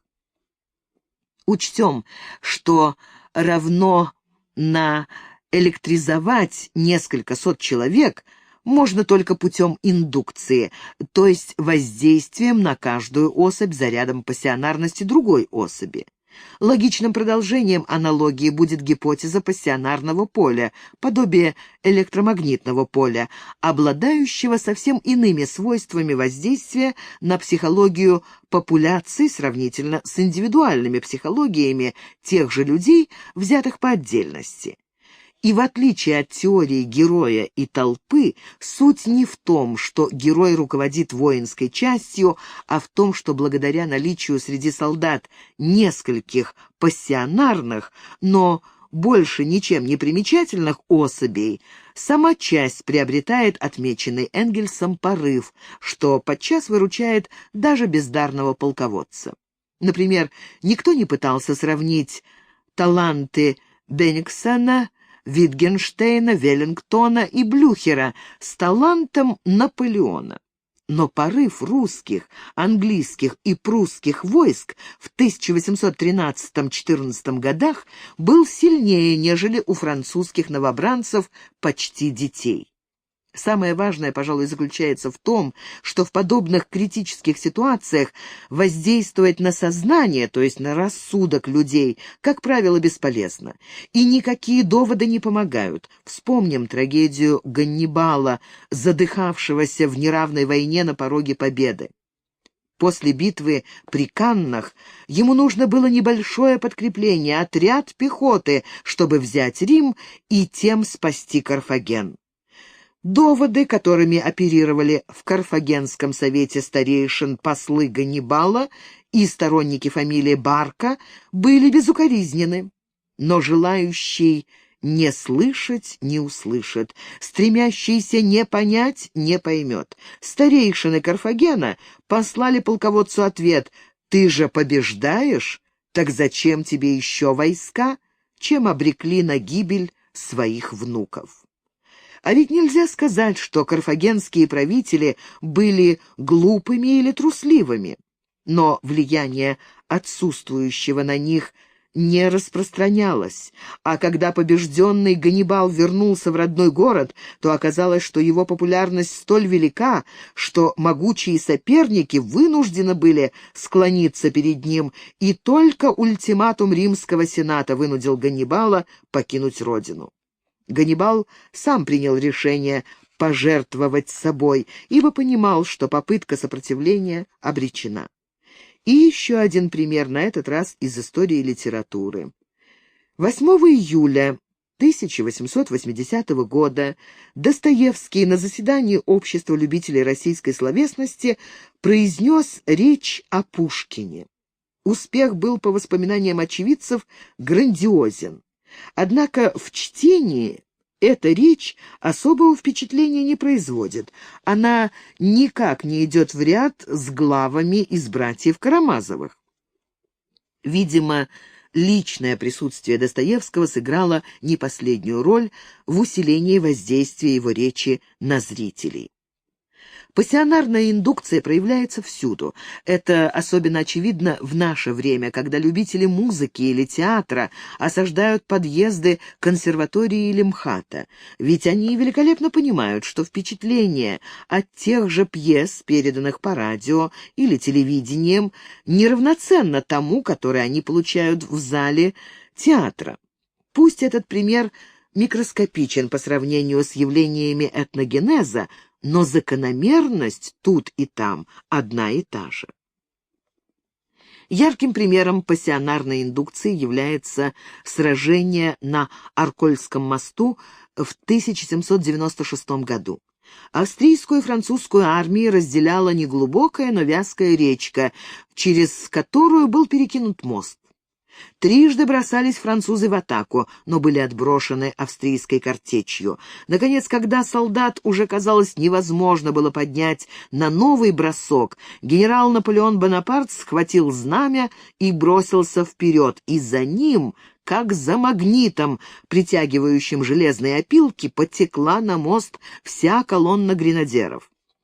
Первые ряды были снова искрошены картечью, но последующие успели добежать до австрийских пушек и переколоть артиллеристов, после чего французская армия переправилась целиком, и битва была выиграна. Сам Наполеон уцелел лишь потому, что его при рывке столкнули с моста в реку. Проанализируем приведенный пример под принятым нами углом зрения. Армия, направленная в Италию, была худшей из всех французских армий, действовавших в то время на фронтах. Она была укомплектована мобилизованными крестьянами, неоднократно обескровленного и растоптанного парижанами юга Франции, плохо обученными и еще хуже снабженными. Сноска. В XIII веке, во время Альбигойской войны, в XVI гугенотских войнах и в XVII веке из-за восстания комиссаров. Конец сноски. Это были инертные люди, без профессиональных военных навыков. Интенданты в этой армии были отпетые жулики, и значительную часть их Бонапарт расстрелял за хищение еще перед началом похода. Следовательно, процент пассионарных особей был ничтожен, а против них были двинуты лучшие полки Габсбургской монархии. И все же в 4 больших сражениях Лоди, Кастильоне, Арколе, Риволи французы одержали верх, так как Наполеон в решающий момент сумел вдохнуть, точнее ввести, то есть индуцировать пассионарность, чего не смог сделать его соперник генерал Альбинци. А некоторое время спустя индуцированная пассионарность исчезла, и Суворов 3 сражениями на Адде, Треббии и при Нови в 1799 году свел на нет успехи французов в Италии. При этом отнюдь нельзя винить французских генералов Журдена, Макдональда и особенно Моро. Свое дело они знали хорошо, но делали усилия, а не сверхусилия. Зато Суворов, подобно Бонапарту, мог передать свою избыточную пассионарность не только русским, но даже иноземным солдатам. Однако на Гофкригстрат Суворов подействовать не мог, потому что тот заседал в Вене, а для пассионарной индукции требуется известная близость. За 100 километров она уже не ощущается. Когда же Суворов после проигранной швейцарской кампании и пусть героического, но отступления приехал в Вену и, войдя в театр, благословил присутствующих, никто не счел это смешным или неуместным. Наоборот, Суворову были возданы императорские почести, хотя было бы куда полезнее не стеснять его действий полгода назад. Мы так подробно остановились на этих примерах, чтобы не упоминать о массе аналогичных случаев, но по существу вся военная и политическая история развивающихся этносов состоит из тех или иных вариантов пассионарной индукции, путем которой приводятся в движение толпы гармоничных особей. Однако эти варианты разнообразны, причем решающим моментом является степень этнической близости. Суворов мог поднять дух русских войск через модус патриотизма в большей степени, чем венгерских, тирольских, хорватских или чешских солдат, также находившихся под его командой. Наполеон гораздо сильнее действовал на французов, нежели на вестфальцев, саксонцев, голландцев и неаполитанцев, что показала кампания 1812-13 годов. Можно сказать, что резонанс пассионарной возбудимости тем меньше, чем дальше отстоят этносы пассионария и гармоничной особи, разумеется, при прочих равных условиях. Это обстоятельство снова сближает проблему пассионарности как признака с проблемой сущности этнической монолитности. Но ведь резонанс, как и индукция, понятие энергетическое. Насколько они приложимы к этносу? Как мы видели ранее, любой процесс этногенеза зачинается героическими, подчас жертвенными поступками небольших групп людей, консорций, к которым присоединяются окружающие их массы, причем вполне искренне. Конечно, тот или иной человек может быть настроен скептически или просто эгоистичен, но после того, как он вошел в возникающую на его глазах систему, его настроенность большого значения не имеет. Это общеизвестное явление объясняют отмеченные нами пассионарная индукция и резонанс. И они позволяют понять значение органических пассионариев, являющихся затравкой для тех, кого пассионарность заразила. Без первых вторые рассыпаются розно, как только исчез генератор пассионарной индукции и иссякла инерция резонанса. А это обычно происходит очень быстро. Способы утраты пассионарности. Итак, любой этногенез – это более или менее интенсивная утрата пассионарности системой, иными словами, гибель пассионариев и их генов. Особенно это проявляется во время тяжелых войн, ибо пассионарные воины по большей части погибают молодыми, не использовав полностью возможностей по передаче своих качеств потомству. Но самое интересное, что не только во время войн снижается пассионарное напряжение. Это было бы легко объяснимо гибелью особей, слишком активно жертвующих своей жизнью ради торжества своего коллектива. Но пассионарность столь же неуклонно падает во время глубокого мира, причем даже быстрее, чем в жестокие времена. И самое страшное для этноса – переход от спокойного существования к обороне от натиска другого этноса. Тогда неизбежен, если не наступит гибель, надлом, никогда не проходящий безболезненно. Объяснить это явление социальными причинами или факторами невозможно, но если рассматривать повышенную пассионарность как наследуемый признак, все ясно. Во время войн женщины ценят героев, идущих в бой, благодаря чему те, прежде чем погибнуть, успевают оставить потомство путем, пусть не всегда законных, браков. Дети вырастают и продолжают совершать поступки, подсказанные их Конституцией, даже не зная своих отцов. И наоборот. В тихие эпохи идеалом становится умеренный и аккуратный семьянин, а пассионарии не находят места в жизни. Именно эту ситуацию иллюстрирует «Обрыв» Гончарова, где девушка предпочитает и революционеру, и артисту богатого помещика.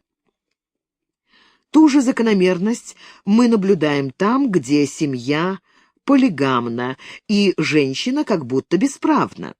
Быстрое размножение арабов в эпоху халифата и турок-османов происходило за счет полигамии. Но наложниц для гаремов добывали в бою, содержали их за счет военной добычи или доходов с покоренных стран. Даже женитьба на соотечественнице стоила очень дорого, так как Колым должен был обеспечить семью на случай вдовства. Поэтому небогатые кочевые бедуины довольствовались одной женой, имевшей право на развод, ибо брак был не таинством, как в христианской Европе, а гражданским состоянием. Итак, мусульманский закон шариат не препятствовал женщине выбрать мужа по своему вкусу, а вкус отвечал моде либо на храбрецов, приносящих добычу, либо на домовитых хозяев, обеспечивавших достаток дома. В любом случае, и на Западе, и на Востоке пассионарии, ненужные, а подчас мешающие обществу, умирали без законного потомства.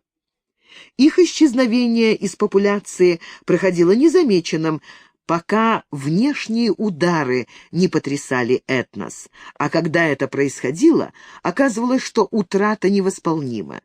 И тогда наступала фаза обскурации, то есть агония.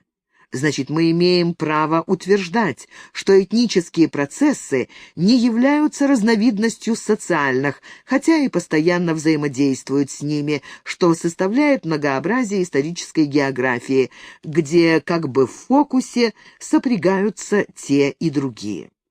Итак, пассионарность — не просто дурные наклонности, а важный наследственный признак, вызывающий к жизни новые комбинации этнических субстратов, преображая их в новые суперэтнические системы.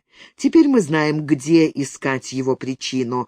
Отпадают экология и сознательная деятельность отдельных людей, остается широкая область подсознания, но не индивидуального, а коллективного, причем продолжительность действия инерции пассионарного толчка исчисляется веками. Следовательно, пассионарность — это биологический признак, а первоначальный толчок, нарушающий инерцию покоя, это появление поколения, включающего некоторое количество пассионарных особей. Они самим фактом своего существования нарушают привычную обстановку, потому что не могут жить повседневными заботами без увлекающей их цели. Необходимость сопротивляться окружению заставляет их объединиться и действовать согласно. Так возникает первичная консорция, быстро обретающая те или иные социальные формы, подсказанные уровнем общественного развития данной эпохи. Порождаемая пассионарным напряжением активность при благоприятном стечении обстоятельств ставит эту консорцию в наиболее выгодное положение, тогда как разрозненных пассионариев не только в древности либо изгоняли из племен, либо просто убивали. Сноска. Козлов. Что такое этнос? Природа. 1971 год, номер 2, страница 72, конец сноски. Примерно так же обстоит дело в классовом обществе. Это отметил Пушкин, написав: «Посредственность одна нам по плечу и не странна».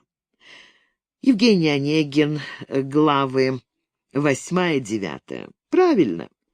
Пассионарии обречены. Но если бы они всегда погибали, не успев ничего сделать, то мы до сих пор приносили бы в жертву младенцев, убивали стариков, пожирали тела убитых врагов, колдовством пытались извести друзей и родных. Не было бы ни пирамид, ни пантеона, ни открытия Америки, формулировки закона тяготения и полетов в космос. Однако все это есть и начало накапливаться еще в палеолите. И жили бы сегодня на Земле не современные французы, англичане, русские и тому подобное, а шумеры, пикты и другие, которые давно забыты. Наиболее трагично гибнут пассионарии в конечные фазы этногенеза, когда их становится мало, и взаимоотношение между ними и массами обывателей утрачивается. Так было в 1203 году в Византии. Небольшой отряд крестоносцев, всего 20 000 человек, явился под стены Константинополя, чтобы посадить на престол сына свергнутого императора. Греки могли выставить 70 000 воинов, но не сопротивлялись, оставив без помощи варяжскую дружину и тех храбрецов, которые вышли на стены. Город был взят дважды. 18 июня 1203 года и 12 апреля 1204. В последний раз он был страшно разрушен и ограблен. Крестоносцы потеряли при штурме одного рыцаря. Что ж, пассионарии были убиты в бою, а прочие — в своих подожженных домах. Трусость не спасает. А ведь силы для сопротивления были, можно было не только уцелеть, но и победить. И когда в войну вступила провинция, то победа была одержана, и Константинополь освобожден, чтобы снова пасть в 1453 году при таких же обстоятельствах. Снова осталось много людей, спокойно дававших себя убивать победителям. Так что же это за люди? Глава 25. Субпассионарии. Особи гармоничные. Как невелика роль пассионариев в этногенезе, число их в составе этноса всегда ничтожно. Ведь пассионариями в полном смысле слова мы называем людей, у которых этот импульс сильнее, чем инстинкт самосохранения, как индивидуального, так и видового. У подавляющего большинства нормальных особей оба эти импульса уравновешиваются, что создает гармоническую личность, интеллектуально полноценную, работоспособную, уживчивую, но не сверхактивную. Более того, безудержное сгорание другого человека, немыслимое без пассионарного принесения себя в жертву, таким людям чуждо и антипатично. К этому необходимо добавить, что и в развивающихся этносах большая часть особей имеет столь же слабую пассионарность, что и в реликтовых этносах.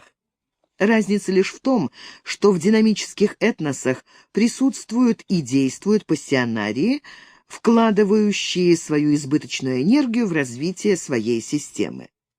Однако надо заметить, что интенсивность развития не всегда идет на пользу этносу. Возможно, перегревы, когда пассионарность выходит из-под контроля разумной целесообразности и из силы созидательной превращается в разрушительную. Тогда гармоничные особи оказываются спасителями своих этносов, но тоже до определенного предела. Люди этого склада – крайне важный элемент в теле этноса. Они воспроизводят его, умеряют вспышки пассионарности, умножают материальные ценности по уже созданным образцам. Они вполне могут обходиться без пассионариев до тех пор, пока не появится внешний враг. Так в Исландии потомки викингов постепенно утратили пассионарность. В XII веке они прекратили заморские походы, в XIII кончились кровавые распри между семьями, а когда в 1627 году на остров высадились алжирские пираты, то они не встретили никакого сопротивления. Исландцы позволяли жечь свои дома, насиловать жен, забирать в рабство детей, но не нашли в себе решимости поднять оружие. Сноска. Подробнее об этом в работе. Стеблин-Каменский. Культура Исландии. Ленинград, 1957 год, страница 11. Конец сноски. Допустим, что в данном конкретном случае можно найти другое объяснение. Алжирцы были профессиональные головорезы. Вероятно, они использовали момент внезапности, чем вызвали панику. Исландцы были полностью лишены помощи метрополии Дании, втянутой в это время в 30-летнюю войну и терпевшей поражение. И, наконец, согласно нашей идее, пассионарное напряжение исландцев должно было понижаться и дальше. А так ли оно было? Посмотрим на Исландию 2 века спустя. В 1809 году в Рейкьявике стоял датский гарнизон, состоявший из 3 десятков солдат, капитана и губернатора, у которого была красивая дочь. В июне этого года на рейде появился бриг под черным флагом и потребовал сдачи города. Датский офицер открыл огонь, но был ранен ядром с брига, и солдаты сложили оружие. Пираты высадились, и их глава оказался исландцем, ранее хорошо известным часовщиком Юргеном Юргенсоном, ныне пиратом. Этот мерзавец, как выяснилось, был влюблен в дочь губернатора и потребовал ее себе, а своим пиратам разрешил грабить жителей, объявив себя королем Исландии. К счастью, девушка успела тяжело заболеть, но хороши исландцы. Никакого сопротивления кучке бандитов не было оказано. Тысячи потомков яростных пенителей моря, завоевателей Англии, Нормандии и Винланда, покорно сносили безобразие нескольких десятков разбойников, не сопротивляясь и даже не спасаясь бегством. И ведь против них выступили не свирепые мавры, соперничавшие с королевскими флотами Испании и Франции, а кучка подонков из портов Северного моря. Но это ли не падение пассионарности? Однако не следует отождествлять большинство со всеми. Отдельные люди не потеряли самообладание, хотя они были не в силах поколебать общую трусость и бессилие, себя они могли уберечь. В их числе оказался жених прекрасной датчанки. Он спасся на рыбачьей лодке и, наткнувшись на английский фрегат, просил помощи. Англичане быстро подошли к Рейкьявику, под угрозой пушек заставили сдаться пиратов и заковали их в цепи, а губернатора и его дочь освободили. Главу разбойников судил английский суд и оправдал, так как он не затронул интересов подданных Великобритании. Сноска. Томский. Король исландский. Природа и люди. 1912 год. Номер 43. Страницы 608-670. Номер 44, страницы 684-686, конец сноски. А исландцы после 6-недельного пребывания под властью короля-пирата вернулись к своим делам, на что только и были способны, как люди гармоничные, цивилизованные и безвредные для всех, кроме самих себя. Ибо повышенная беззащитность не всегда способствует процветанию этноса. Бродяги, бродяги-солдаты и вырожденцы. Наконец, в составе этносов почти всегда присутствует категория людей с отрицательной пассионарностью, иначе говоря, их поступками управляют импульсы, вектор которых противоположен пассионарному напряжению. Исландцы не потеряли хотя бы способность работать, чтобы прокормить свои семьи, а также уберечь источники жизни, места лова сельди, колонии гаг, где они собирали гагачий пух, и небольшие луга среди скал, нужные для прокорма молочного скота. Но субэтнические образования в урбанистических агломерациях древности являли собой куда худшие варианты. Разложившиеся потомки римских граждан, потерявшие свои земные участки, парцеллы, скопились в I веке в Риме. Они ютились в каморках пятиэтажных домов, дышали зловониями клоаки, ложбины, по которой спускали в Тибр нечистоты, пили вино из вредной свинцовой посуды, но настойчиво и нагло требовали от правительства хлеба и зрелищ. И приходилось давать, так как эти субпассионарные толпы могли поддержать любого пассионарного авантюриста, желавшего совершить переворот, если тот пообещает им дополнительную выдачу хлеба и более шикарное представление в цирке. А защищать себя от врагов они не умели и не хотели уметь, ибо учиться военному делу трудно. Субпассионарий полагает по собственной несокрушимой логике, что будущего никто предвидеть не может, так как он, получатель хлебного пайка и зритель цирковых представлений, не умеет делать прогнозы на основании вероятности. Поэтому он делит получаемую информацию на два сорта – приятную и неприятную. Носителей второй он считает своими личными врагами и расправляется с ними при каждом удобном случае. Результатом оказалось взятие Рима Аларихом, 410 год, причем готов было меньше, чем боеспособных и военнообязанных в черте города Рима, не говоря уже об Италии. И даже этот позор ничему не научил римлян. Готы обошлись с побежденными мягко и ушли. Это дало повод для очередного самоуспокоения. Но когда вандал Гензерих взял Рим, 455 год, объявив себя мстителем за разрушение Карфагена, он легко учинил резню среди субпассионариев, которых, в отличие от гармоничных и безвредных исландцев, никто не пожелал спасать. После вандальского погрома Рим уже не оправился, но как-то не хочется его жалеть. Аналогичная ситуация имела место в Багдаде, которым овладели не пришлые варвары, а купленные халифом тюркские рабы-гулямы. В IX веке арабские воины перевелись. Их потомки предпочитали заниматься мелкой торговлей и болтовней на базарах, чтобы охранять особу халифа, а подчас и границы халифата, потребовались воины-профессионалы. Что же, их купили в степях Средней Азии и пустынях Нубии. Они оказались единственной реальной силой в Багдаде и стали смещать халифов по своему усмотрению. А население огромного города плакало, ругалось и острило, но предпочитало жить не работая и умирать стоя на коленях, только бы не защищаться. Такие последствия, соответственно, смену идеала дает потеря пассионарного напряжения системой. Лозунг «Жизнь для себя» — это легкий путь в черную гибель.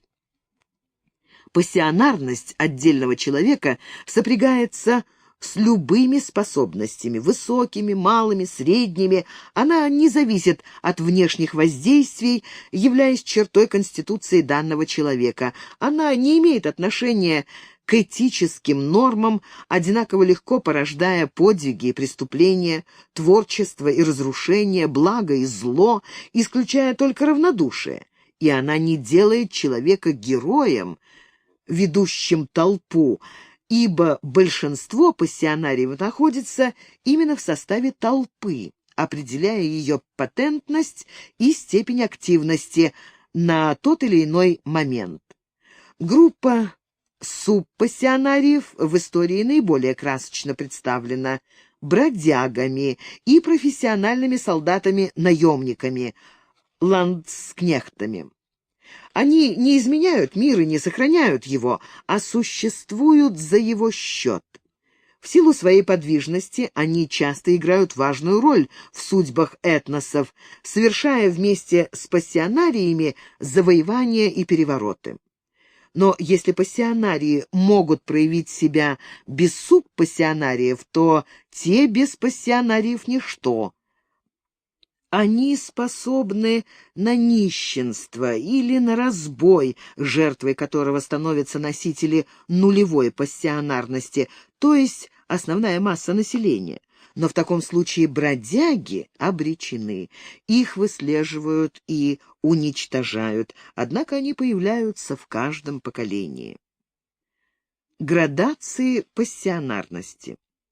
Есть соблазн сопоставить пассионариев с героями, ведущими толпу, а бродяг-солдат назвать ведомыми, но на самом деле механизм исторического действия не столь прост.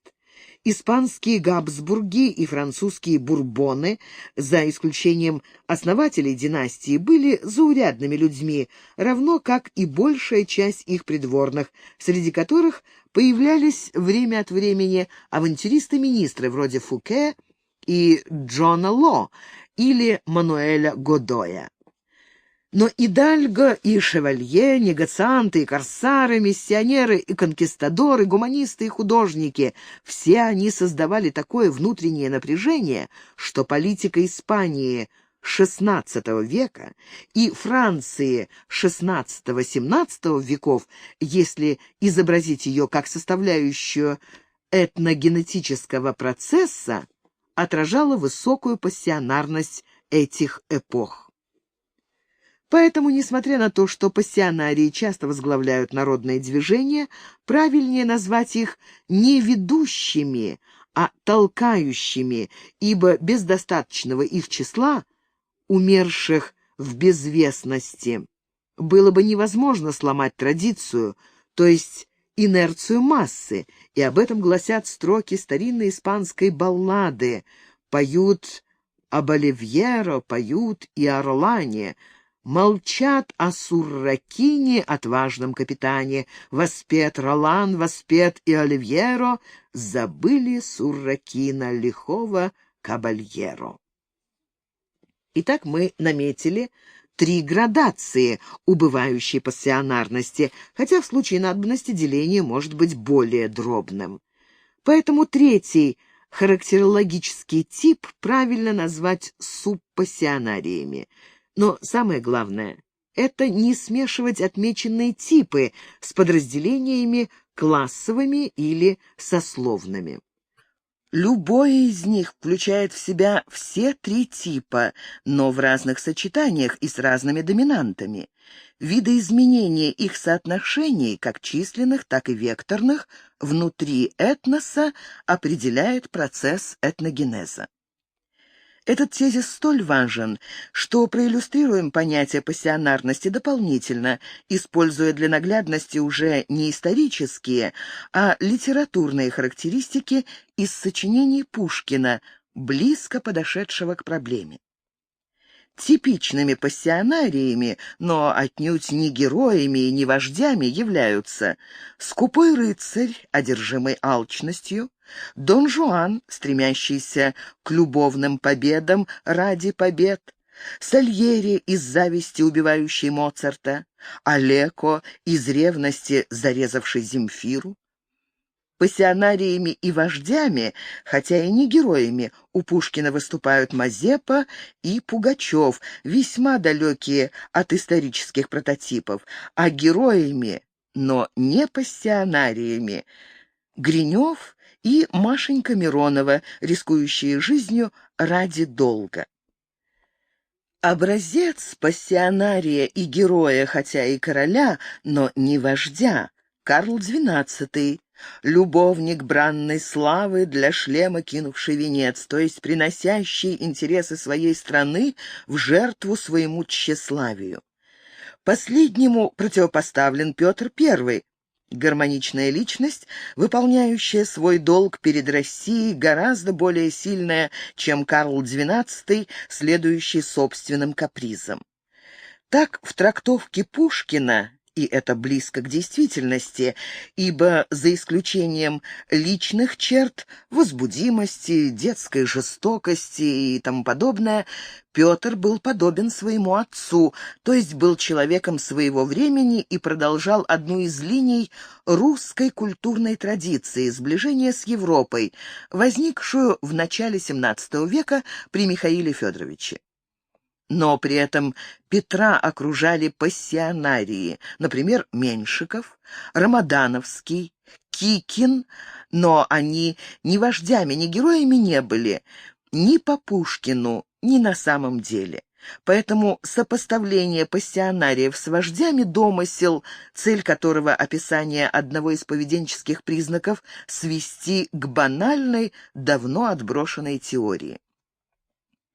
И ничуть не менее абсурдна другая, обратная точка зрения, сводящая все мотивы поступков самых разных людей к стремлению получить выгоду, причем под последней подразумеваются только деньги и эквивалентные им ценности.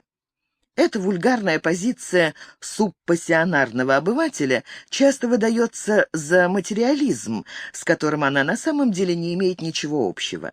Обыватель, как правило, лишен воображения.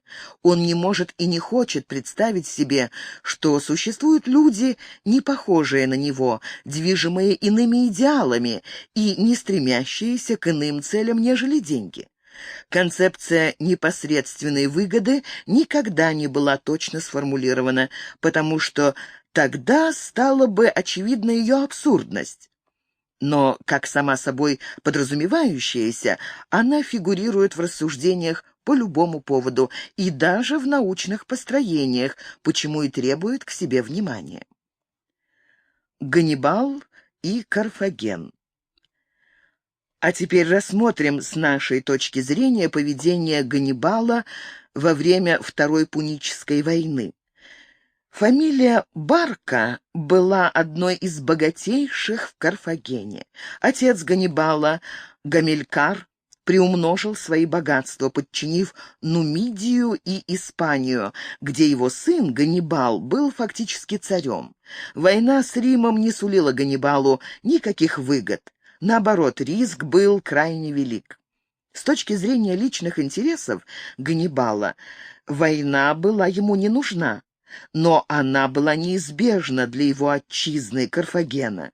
Ведь если бы шальная стрела попала в грудь карфагенского полководца, то его смерть не компенсировала бы никакая военная добыча, тем более, что в деньгах он не нуждался. Но, может быть, он выполнял волю своих сограждан? Нет, они не просили его воевать. В решающий момент отказались прислать подкрепление и ненавидели его со всей страстью, на которую способен обыватель, чувствующий, что надо что-то сделать не для себя, а для общего дела. В этих случаях субпассионарий сразу начинает искать повод, который бы позволил ему уклониться от любых обязанностей. Конечно, это отнюдь недальновидно, но ведь люди не всегда предусмотрительны, что и ведет к гибельным последствиям. Короче говоря, ради личной выгоды Ганнибал должен был сидеть в своем Гадесе и развлекаться. Карфагенские старейшины должны были бы всеми силами поддерживать своего полководца, нумидийские всадники дезертировать, чтобы не гибнуть за ненавистных финикийских колонизаторов, испанские пращники восстать и вернуть свободу. А все было наоборот. И из-за случившегося исчезла богатая пуническая литература Карфагена. Были выпаханы и заброшены долины в ущельях Атласа, ибо на эту страну пала обязанность снабжать миллионный город Рим хлебом. Свободолюбивые берберы, спасаясь от жестоких римлян, отошли на юг, и их стада вытоптали еще зеленевшие равнины Западной Сахары, которая стала превращаться в каменистую пустыню. Ведь во времена Ганнибала в Северной Сахаре текли реки, бродили слоны, паслись лошади, а через 2000 лет антропогенных воздействий римских и арабских завоевателей всю эту богатую фауну заменил один верблюд.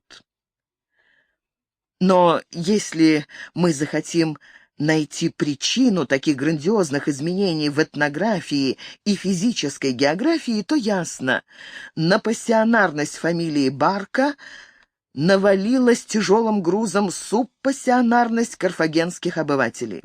Именно она привела их сначала к проигранной войне, потом к гибели в стенах осажденного Карфагена, потом, как следствие, повлекла покорение Нумидии, за чем последовало уничтожение ландшафта.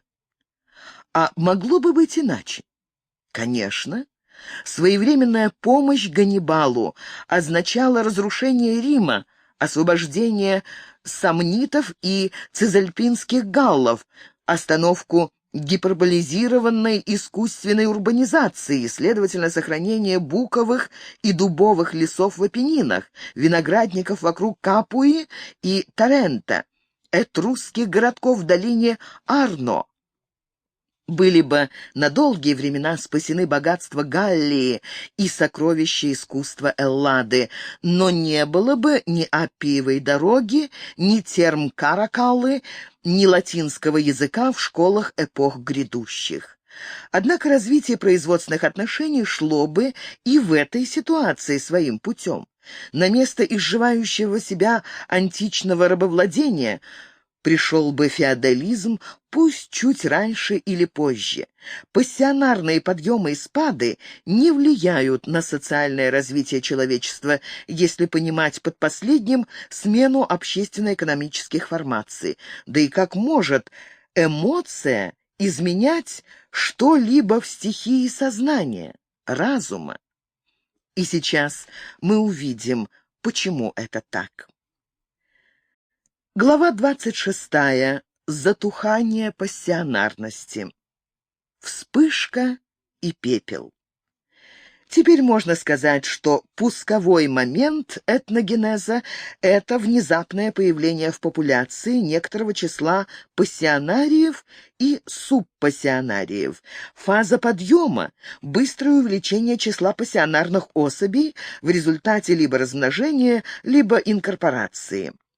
Акматическая фаза – максимум числа пассионариев. Фаза надлома – это резкое уменьшение их числа и вытеснение их субпассионариями. Инерционная фаза – медленное уменьшение числа пассионарных особей. Фаза обскурации – почти полная замена пассионариев субпассионариями, которые в силу особенностей своего склада либо губят этнос целиком, либо не успевают погубить его до вторжения иноплеменников извне. Во втором случае остается реликт, состоящий из гармоничных особей и входящий в биоценоз населяемого им региона как верхнее завершающее звено. Эту внутриэтническую эволюцию проделали все этносы, которые мы считаем примитивными только потому, что их незаписанная история тонет во мгле веков. Но ту же картину мы наблюдаем в истории, причем особенно четко это просматривается на субэтнических целостностях, например, на сибирских казаках.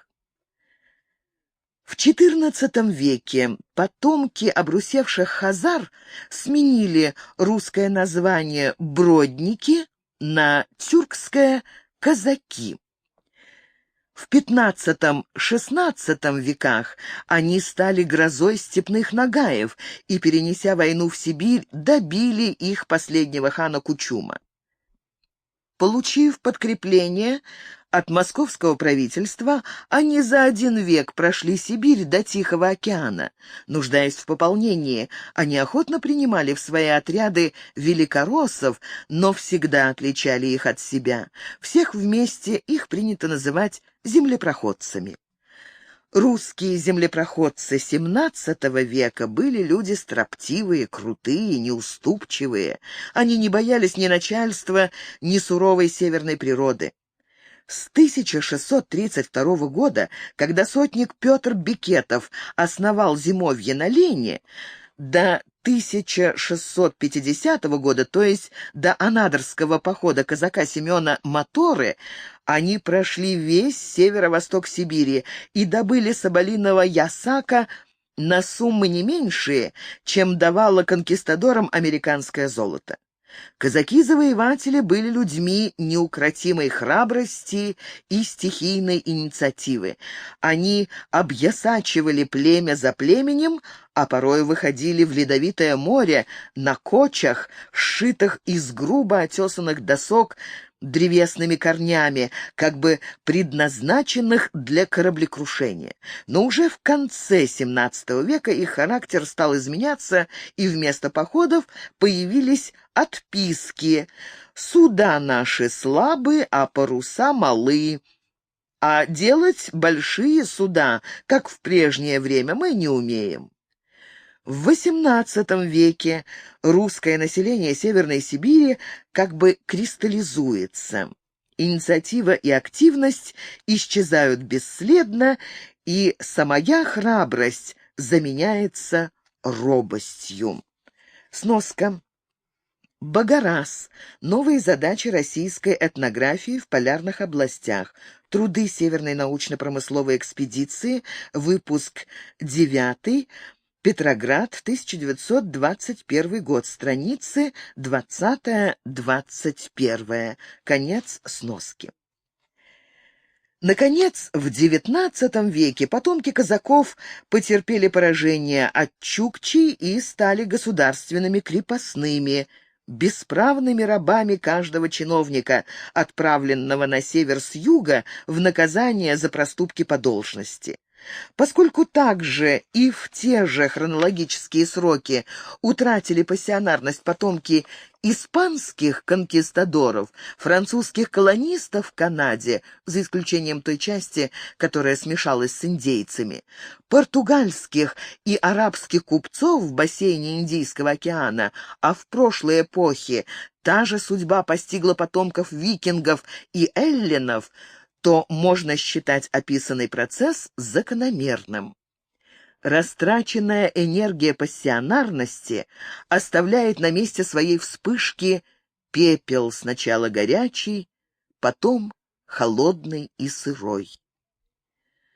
Казалось бы, алчность конкистадоров, гордость Александра Македонского, тщеславие Суллы и страстная убежденность Гуса — это явления, не похожие друг на друга. Внешне это так, но подоснова у них и множество им подобных одна — пассионарность. И вот почему. Во всех приведенных примерах подчеркивалось, что признак пассионарности или импульса к исключительной активности был характерен для популяции, а не только для персоны.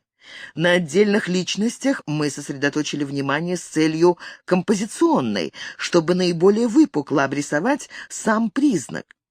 В действительности процессы более сложны, хотя и не до такой степени, чтобы их было трудно анализировать, применив систему и последовательно ее соблюдая. Сначала может показаться, что чем выше пассионарность персоны или системы, тем богаче творческая жизнь общественной группы, тем обильнее культура этноса. И так как эпоха Возрождения в Италии изобилует талантами, то можно рассматривать ее как акматическую фазу в этногенезе. Но в XV веке итальянский этнос переживал тяжелый период, фазу надлома. В Милане утвердились кондотьеры, Висконти и Сфорца. Во Флоренции Медичи, в Риме папы откровенно практиковали непотизм и симонию, блат и продажность. В Неаполе и Сицилии правили испанцы, грубые, воинственные и далекие от гуманизма. Везде исчезали традиции городских республик, патриотизма и доблести, некогда позволившие итальянцам освободиться от жестокой власти немецких императоров. И на этом общем загнивании выросли такие цветы искусства и науки, как творчество художников Беато Анджелико и Боттичелли, гуманистов Джан Джовиано Понтано, Лоренцо Валла, Марсилио Филичино и Пико делла Мирандола. Но высокое возрождение, первая половина XVI века, ознаменованная именами Леонардо да Винчи, Рафаэля Санцио, Микеланджело Буонаротти, Тициана, Ариоста и Макиавелли, проходила на фоне серии войн между Испанией и Францией, где Италия была не участником. а ареной боровшихся хищников. Эти войны начались вторжением французов в Италию в 1494 году, и до 1525 года Франция претендовала на власть в Италии. Победитель, император Карл V, после победы над французами при Павии, был вынужден бросить войска на подавление сопротивления итальянцев, что и было осуществлено в 1527 году варварским разгромом Рима.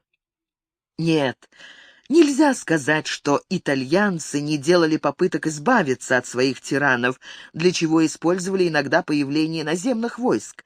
Так, в 1494 году при приближении французов к Флоренции там была низвергнута фамилия Медичи, и власть перешла к доминиканскому монаху Савонаролле. Легче не стало даже после гибели Савонароллы в 1498 году. Созданная заново республика показала полное бессилие, и в 1512 году власть семьи Медичи восстановилась. Вторая попытка воссоздания республики была сделана при участии великого художника Микеланджело в 1527 году и задавлена имперскими войсками в 1530. Героическая пора Флоренции закончилась, и с ней закончилась культура итальянского возрождения. Сноска. Гуковский. Итальянские войны и высокое возрождение XVI века до 1559 года. Очерки истории Италии. Ответственный редактор Гуковский. Москва.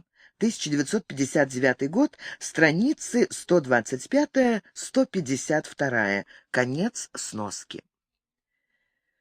Во второй половине XVI века Италия оказалась в сфере влияния Испании. Принятые на Тридентском соборе 1563 года принципы контрреформации, по сути дела, нового католицизма, встретили в Италии не народное сопротивление, а разрозненные протесты интеллектуалов. С ними католическая реакция справилась легко. После сожжения Джордано Бруно, заточения Кампанеллы и отречения Галилея наступил полный упадок, длившийся около 150 лет. Сноска. Роллово. Период испанского владычества, вторая половина XVI до XVIII века. Очерки истории Италии. Ответственный редактор Гуковский. Страницы 153-191. Конец сноски. Пассионарность Италии иссякла. Как объяснить несовпадение расцветов пассионарного и творческого? Пассионарность слабая, но действенная. Видимо, кроме описанных нами ярких примеров, должны существовать варианты слабее выраженные, при которых пассионарий не идет на костер или баррикаду, Гус и Сулла, но жертвует многим ради своей цели. Творческое сгорание Гоголя и Достоевского, добровольный аскетизм Ньютона, надломы Врубеля и Мусоргского — это тоже примеры проявления пассионарности, ибо подвиг науки или искусства требует жертвенности, как и подвиг прямого действия. Сноска. Термин «акцион директ» — прямое действие — практически непереводим. Он выражает непосредственность в проявлении импульса, в данном случае пассионарного. Конец сноски. В процессах этногенеза ученые и артисты тоже играют важную роль, хотя и другую, нежели деятели политической истории. Они придают своему этносу специфическую окраску и таким образом либо выделяют его из числа прочих, либо способствует межэтническому общению, благодаря чему возникают суперэтнические целостности и культуры.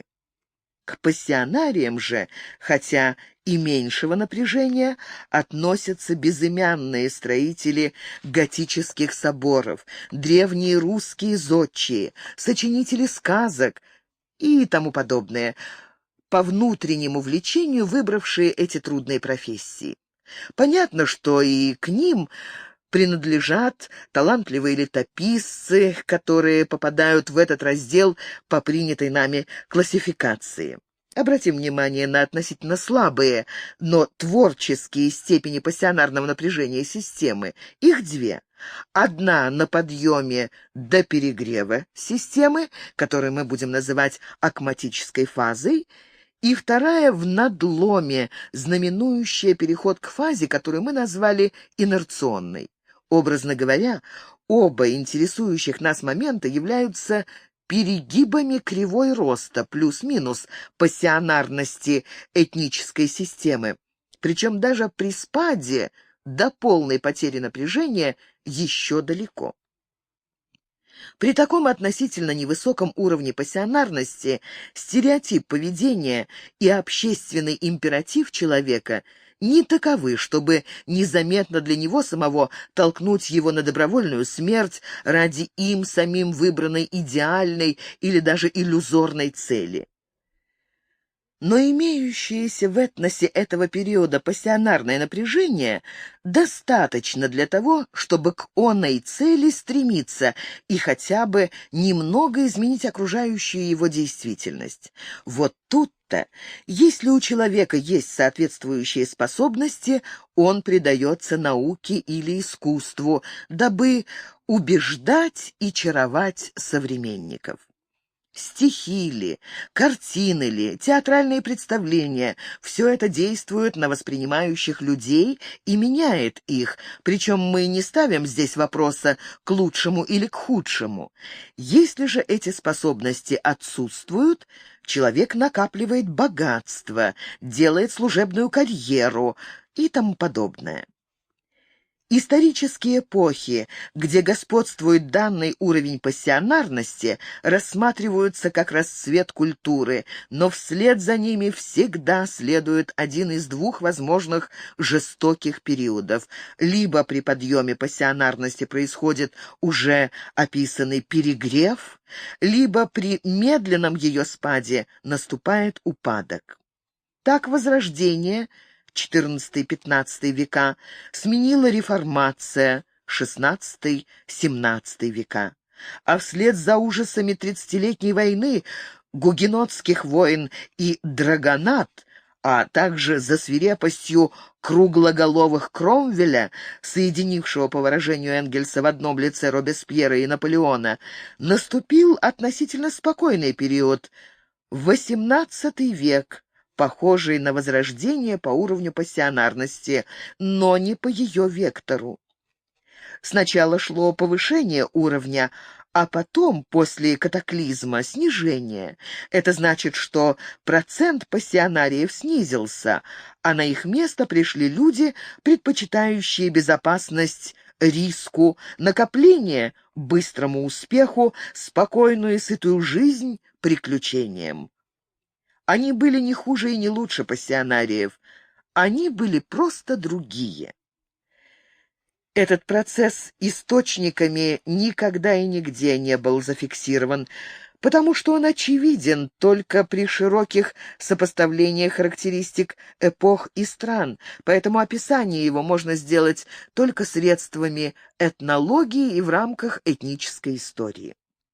Но можно ли сказать, что пассионарии меньшего накала, художники, поэты, ученые, служаки и тому подобное, не играют роли при этногенезе, или что эта роль меньше, чем роль полководцев, конкистадоров, ересиархов или демагогов? Нет, она не меньше, но другая.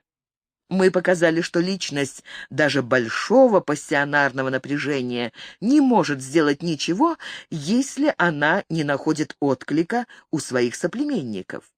а именно искусство является инструментом для соответствующего настроя. Оно заставляет биться сердца в унисон, и поэтому можно утверждать, что Данте и Микеланджело сделали для интеграции итальянского этноса никак не меньше, чем Цезарь Борджиа и Макиавелли.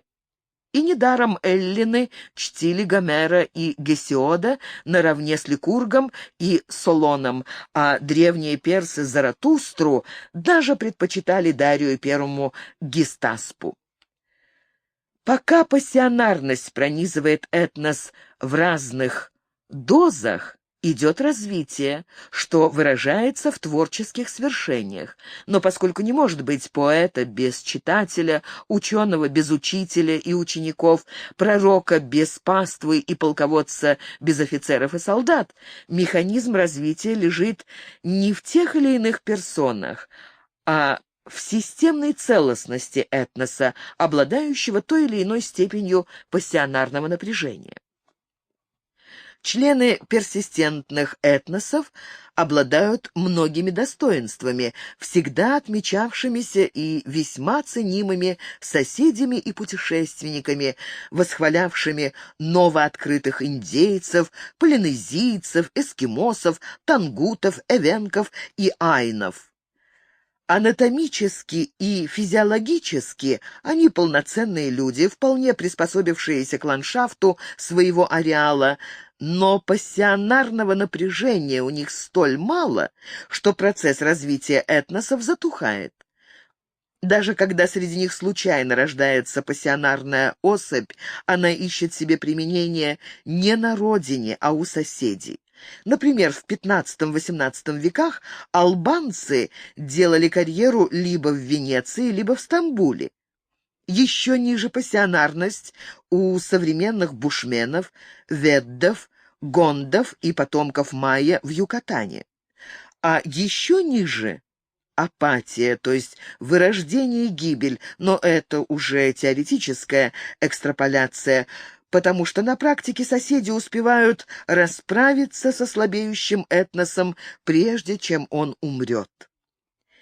Из сказанного вытекает, что наиболее тяжелым периодом в жизни этноса оказывается надлом, переход от акматической фазы накала пассионарности к разумному хозяйничанию инерции, а затем к бездумному спокойствию гомеостаза. Цели и задачи еще те же, а силы убывают. Процент людей гармоничных и субпассионарных растет, снижая, а то и сводя на нет усилия персон творческих и патриотичных, которых начинают называть фанатиками. Именно отсутствие внутренней поддержки своих определяет гибель этносов от немногочисленных, но пассионарных противников. «Бойся равнодушных», — сказал перед смертью писатель XX века. Ранее уже говорилось, что гибели этноса как путем истребления, так и посредством ассимиляции предшествует упрощение его внутренней структуры и оскудение стереотипа поведения. Посредственность, уничтожая экстремальные особи в своей среде, лишает коллектив необходимой резистентности, вследствие чего сама становится жертвой соседей, за исключением тех редких случаев, когда горы или пустыни служат последним прибежищем реликту-изоляту. Между филогенезом и этногенезом есть известная, хотя и неполная аналогия, тогда как прогрессивное социальное развитие подчиняется совсем другим закономерностям, описанным в теории исторического материализма с исчерпывающей полнотой. Бастарды. Если бы процесс утраты пассионарности как экстремального признака проходил вне социальных условий, то он был бы быстр, нагляден и практически безрезультатен. Но в сложных коллизиях этнической истории, при постоянном взаимодействии с общественно-экономическими процессами, роль и значение утраты пассионарности отчасти затушеваны. Поэтому вернемся снова к истории и возьмем пример из эпохи, хорошо изученной, чтобы избежать недоразумений, базирующихся на неполноте материала. Западноевропейских пассионариев губили колониальная горячка, ибо из Ост-и-Вест-Индии редко кто возвращался, и сифилис, дающий неполноценное потомство. Сифилис поражал людей избирательно. Больше всего от него страдали моряки и солдаты, которые в те времена были добровольцами, то есть либо пассионариями, либо бродягами-солдатами, то есть субпассионариями. Инертная часть населения в городах и деревнях от этих двух зол страдала меньше, так что пассионарное напряжение системы снижалось.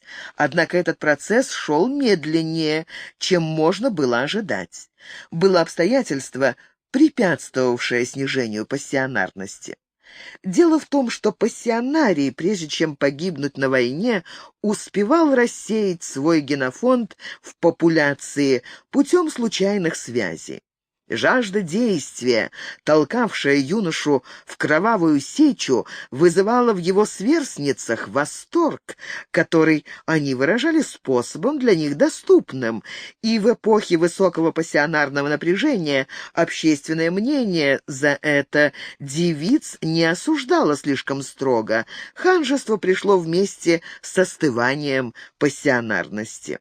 Слово «бастард» в средние века не было оскорбительным.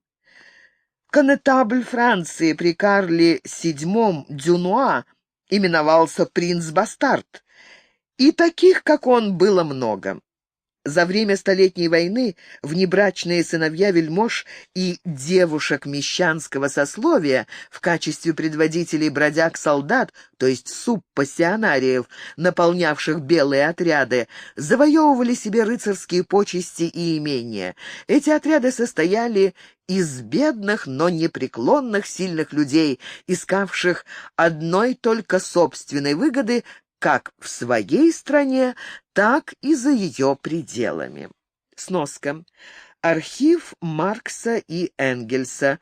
Том 6. Москва. 1939 год. Страница 347. Далее цитируется эта же работа. Конец сноски. В 1431 году в войне за Лотарингию бургундским герцогом Филиппом Добрым были наняты на службу бастарды Дюмьер, де Бремен, де Невиль и Робине Ловчий, бастард из рода Шиндерганнес. Эти люди обеспечили Филиппу победу. Страница 348. Еще проще было на Востоке. Арабы, турки, монголы, практикующие полигамию, считали законными всех своих детей, даже детей от пленниц. Разницу между детьми от первой жены и от наложниц учитывали только при наследовании престола, но для большинства населения это было несущественно. Женщины обладают теми же способностями к переносу генов, что и мужчины, и бывают столь же пассионарны, поэтому размывание первичного генофонда в гаремах создавало вариации уровня пассионарного напряжения этносоциальных систем более безболезненно, чем в Европе. Такой стереотип поведения делал признак пассионарности блуждающим. Это снимает мнение, согласно которому пассионарность присуща какому-либо классу. Если даже случайное стечение обстоятельств может породить такое соответствие, то уже в следующем поколении оно будет нарушено, даже при наличии действующей полиции нравов, появлением так называемых «незаконных детей», которые, оказавшись в составе иных социальных групп, будут вести себя согласно уровню своей пассионарности, унаследованной от фактических, а не от юридических предков. Например, во Франции до XVII века дворянство не было замкнутой кастой. Фактически дворянином мог стать любой энергичный человек, находившийся на службе короля. Указом Ришелье В это положение были введены некоторые ограничения. При проверке после гугенотских войн заявляющий себя дворянином должен был указать несколько поколений предков дворян. И что же? При Людовике XIV почти все министры, ряд выдающихся военных и все великие писатели, кроме Фенелона, Ларошфуко и мадам Севиньи, оказались не дворянами, а буржуа. Сноска. Тьерри. Избранные сочинения. Страница 193. Конец сноски. Ведущую роль в феодальном королевстве они заняли благодаря своим деловым качествам, которыми, очевидно, не обладали их законные предки. Иначе те тоже выдвинулись бы при Филиппе Красивом или Карле Мудром, когда фактически не было сословных ограничений на королевской службе. В самом деле, если бы пассионарии скапливались в одной социальной группе, то Первая кровопролитная война уничтожила бы всю популяцию пассионариев и уже в первой фазе пресекла бы начавшийся процесс этногенеза. А этого, как мы видели, нет. Часто наблюдается и такое явление, как этническая регенерация, то есть восстановление структуры этноса после потрясений. Причем спасители Отечества при этом проявляют пассионарность, сходную с той, которой обладали основатели, и неизмеримо большую, нежели та, что была у их законных предков. Бастарды были во все эпохи и у всех народов, хотя их появление редко отмечалось источниками, но это не основание для того, чтобы считать неотмеченных несуществовавшими. Механизм этнической регенерации таков. Обычно среди субэтносов, образующих этнос, один является наиболее инициативным и, следовательно, ведущим. В нем пассионарность особи интенсивно преображается в деяние, и потому процесс растраты пассионарности идет быстро. Она пополняется из прочих субэтносов, но есть и обратный ток. Пассионарный генофонд рассеивается по всей популяции через внебрачные связи, при которых ребенок остается в среде своего субэтноса, точнее в семье матери. Поэтому растрата пассионарности системы замедляется. Когда же ведущий субэтнос, исчерпав свои возможности, терпит крушение, один из периферийных субэтносов перехватывает эстафету, и процесс этногенеза, готовый прерваться, продолжается.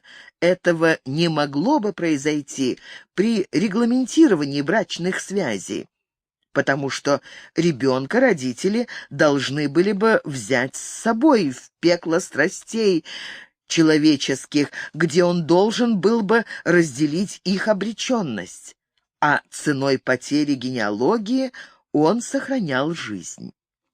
Разумеется, каждая регенерация этноса влечет сдвиг культурного развития, но лишь в пределах своей системы, благодаря чему этнос продляет срок интенсивной творческой жизни, а не бескрылого существования. Однако этого достаточно, чтобы благословить сочетание инстинктов, ломающих рациональные нормативы поведения.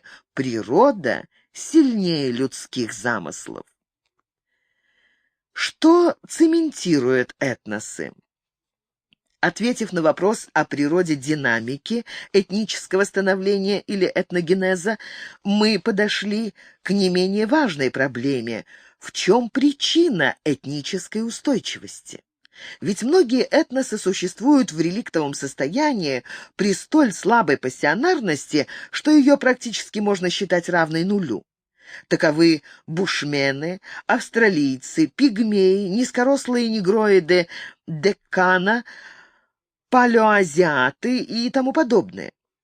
Еще больше примеров вполне полноценных этносов, существующих в форме современных малых наций, у которых пассионарность ослаблена настолько, что они лишь поддерживают свой образ жизни, изредка выделяя особи столь же пассионарные, какими были их предки. Как пример этого уровня пассионарности можно привести скандинавские страны или Нидерланды. Созданная материальная база, опыт управления и прочие социально-технические факторы противостоят тенденции к упадку. Поскольку на протяжении своей жизни этнос всегда функционирует в рамках какой-либо суперэтнической системы, происходит энергетический обмен с элементами суперсистемы. Это обусловливает колебания уровня пассионарности. Отсюда следует, что функционирование внешней системы связи этноса может привести как к ускорению развития, так и к спаду, и даже гибели, если величина обмена превышает некоторое критическое значение, разное, в принципе, для разных моментов жизни этноса. Теперь мы вправе поставить вопрос, а что именно цементирует разных людей, часто не похожих друг на друга, в целостность, называемую этнической? При иной системе отсчета, социальной, эту роль выполняют производственные отношения, обладающие способностью к спонтанному развитию. Но для этносов существует другая система отсчета, и историческая наука, исследующая события в их связи и последовательности, прекрасно описывающая возникновение и исчезновение социальных институтов, не в состоянии ответить на вопрос, почему афинянину был ближе его враг-спартанец, чем мирно торгующий с ним финикиец. Она отметит лишь, что афиняне и спартанцы были эллины, то есть единый, хотя и политически раздробленный этнос. А что такое этнос и чем связаны его члены, история на этот вопрос не отвечает, значит, надо обращаться к природе. Мы уже знаем, где таится различие между этнической историей, проявления сил природы, и историей культуры, сотворенной руками и умами людей. Жизнь вспыхивает и завершается смертью, которая воспринимается как естественный конец процесса, даже желанный, особенно если она своевременна и безболезненна. Вот почему все процессы биосферы прерывны, дискретны. В непрерывном же развитии нет места ни для смерти, ни для рождения. А в истории культуры все наоборот. Дворцы и храмы сооружают годами, ландшафты реконструируют веками, научные труды и поэмы сочиняют десятилетиями. И все в надежде на бессмертие. Надежда эта оправдана.